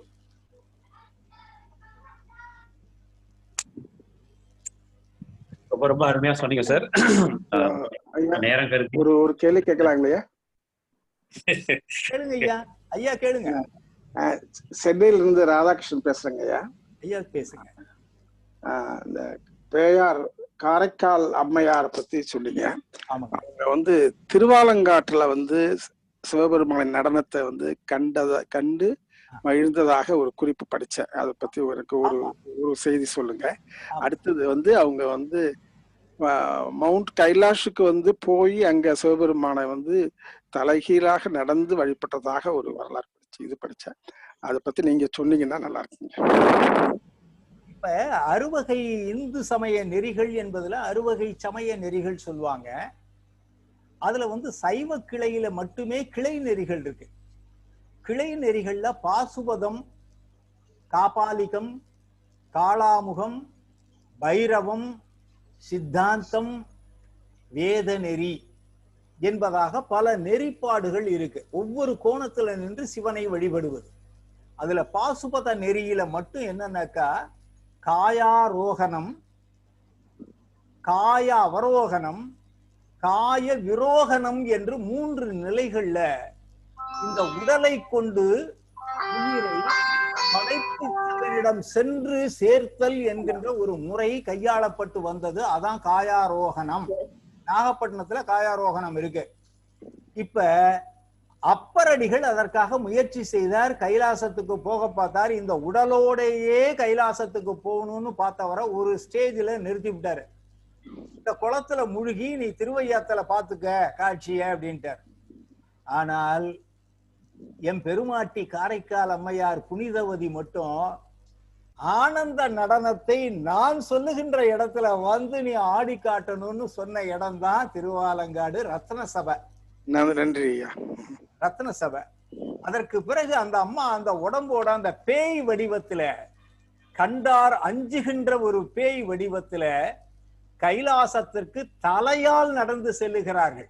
எம்பெருமானுடைய இருக்கையை நான் கால்களால் மிதிக்க கூடாது, நான் தலையால் சென்றடைவேன் என்று செல்லுகின்ற பொழுது இறைவனுக்கு அருகாமையில் இருந்த உமையம்மை கேட்கிறாள், இவள் யார்? இந்த பேய் எதற்காக இங்கே வருகிறது? இது எப்படி வர முடியும் என்று கேட்கிறாள் பார்வதி.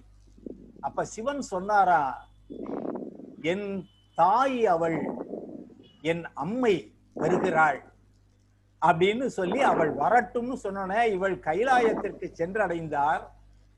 சென்று அடைந்த உடனே சிவனை கண்ட உடனே அப்பா என்று சொல்லுகிறாள்.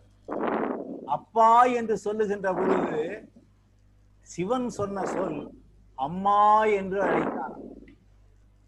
சிவனாருக்கு தாய் நிலையில் சிவனார் கொடுத்த இடம் கைலாயத்தில் நம்முடைய காரைக்கால் அம்மையார் மட்டும்தான் பொறுப்பு. அந்த காரைக்கால் அம்மையார் வழிபாட்டைத்தான் தென்கிழக்கு ஆசிய நாடுகள் முழுவதுமாக பல்லவர் காலத்திய வணிக பெருமக்கள் பரப்பினார்கள். ஏனென்றால் அந்த அம்மையார் வணிகர் குல மகள், வணிகர் குலத்தை சார்ந்தவள். எனவே கடலோடி திரவியம் தேடிய நம்முடைய கடலோடிகள் தென்கிழக்கு ஆசிய நாடுகளிலே முதலில் பரவலாக்கம் செய்த ஒரு வழிபாட்டு நிலை பேயார் வழிபாடு. இன்னைக்கும் பேயார்னே சொல்றான் கம்போடியால. பேயார் வழிபாடு அங்க இருக்கு. கைலாயத்தில் இருந்த அதே காட்சி நிலை ஆங்கோர் வாட்ல இருக்கு. நன்றி. நன்றி ஐயா, நன்றி நன்றி ஐயா. நேரம் கருதி ஐ திங்க் பாரு. I'll just briefly thank sir. ரொம்ப ஒரு பார்க்க முடியாத ஒரு எக்ஸிலரேட்டிங் ஒரு லெக்சர். இது நீங்க சொல்றது எல்லாத்தையும் திருப்பி கேட்டாதான் எங்களுக்கு ப்ராப்பரா புரியும்னு கூட நினைக்கிறேன். ஆனா இனிமே என்ன நீங்க திட்ட மாட்டீங்க சார், அது மட்டும் எனக்கு தெரியும். நம்ம பார்த்துட்டோம்னாக்க எனக்கு சிக்கல் இருக்காது. இப்ப எல்லாத்தையும் ஆல் டுகெதர் நான் உங்களுக்கு காம்ப்ரமைஸ் பண்ண வேண்டியதா இருக்கே. எல்லாத்தையும் அறிவியல் ஒரு பக்கம், ஆன்மீகம் ஒரு பக்கம், ஐகனோகிராஃபி ஒரு பக்கம், பிலாசபி ஒரு பக்கம், ரிலிஜன் ஒரு பக்கம், அப்புறம் அனுபூதி நிலை, அதுல யோகம், அதுல தியானம், எவ்வளவு இருக்கு. அது மந்திரங்கள் வரல. நான் எந்திர வடிவமும் கொண்டுகிட்டு வந்தேன். எந்திர வடிவம் கொண்டு வந்திருக்கேன் பாருங்க. இந்த எந்திர வடிவங்களை காட்டுறதுனா திருவம்பலத்தினுடைய எந்திர வடிவத்தை காட்டணும்னு நினைச்சேன். அதெல்லாம் காட்டினாக்க நேரம் பத்தாது. இன்னொரு செஷன் போட்டுடலாம் சார். இனிமே என்ன இவங்க எல்லாம் எனக்கு இப்போ சாட்ல வந்துட்டு இருக்கு சார். எல்லாமே 36 மணி நேரமும் 36 செஷன் வைக்கலாம், ஒரு மணி நேரமும் வைக்கலாம் அப்படின்னு. ரொம்பவே ஒரு இந்த பிரபஞ்சத்தோட எக்ஸ்பான்ஷனோட ஒரு ஃப்ரோசன் செகண்ட எப்படி இப்படி டெபிக் பண்ணிருக்காங்க இந்த ஸ்கல்ப்சர்லங்கறத நீங்க ரொம்ப அழகா சொன்னீங்க. அந்த ஃப்ரோசன் செகண்ட்ல உள்ள அந்த டைனமிசம் நல்லாவே தெரியுது. என்னோட மோஸ்ட் ஃபேவரட் ஒரு ஐகான் இது. அதனாலதான் நான் உங்ககிட்ட இந்த டாபிக்கே கொடுத்தேன். உங்களுக்கு தெரியும். ரொம்பவே இல்ல நீங்க ஒரு பெண் என்ற முறையில இடது பாதம் என்பதை குறிப்பா கொடுத்துட்டீங்க. எஸ் எஸ் ஆமா, அதுதான் அந்த இடது பாதம், அந்த இடது கையோட அருள், அந்த இது ரொம்ப அழகா. அது அருளி செயல். அருளி செயல். அந்த அருள் செயல் ஏன் இடது பாதம் இடது கை இருக்குங்கிறது நீங்க அபயகரம் எல்லாருக்கும் தெரிஞ்சதுதான். அது ரொம்ப அழகா சொன்னீங்க. எல்லாரும் சொல்லுவாங்க, இது சொல்ல மாட்டாங்க, சொல்ல தெரியாது. ரொம்ப இது ரொம்ப அழகா இருந்தது சார். கேட்கறதுக்கு கூட ரொம்பவே இனிமையாகவும் இருந்தது நீங்க பேசுறது. உங்களுடைய தமிழுக்கு ஒரு மிகச்சிறந்த பாராட்டு. நான் எப்பவுமே உங்களோட ஃபேன் ஆஃப் தமிழ், தெரியும். உங்க தமிழோட ஃபேன் நானு. கருத்துக்கு இல்ல இல்ல அது சொல்லல. இது அந்த எக்ஸ்டம்போரா நீங்க ஒரு ஃப்ளாலெஸ்ஸா நீங்க சொல்றது என்னோட நான் ரொம்பவே அதனோட ஃபேன். அந்த இலக்கியத்திலிருந்தும் பிலாசபில இருந்தும் மற்ற சயின்ஸ்ல இருந்தும் கொட்டேஷன் கொடுத்து நீங்க சொன்னது ரொம்பவே ரொம்ப ஹோலிஸ்டிக் லெக்சர். எல்லாரும் நினைக்கிற மாதிரி இந்த 1 hour 1.5 hours போறாது. நம்ம திருப்பி நான் வருவேன் சார். என்ன திட்டாத நீங்க இன்னொரு லெக்சர் ஏற்பாடு பண்ணிடலாம். ரொம்ப ரொம்ப ரொம்ப நன்றி. மகிழ்ச்சி. நன்றி சார்.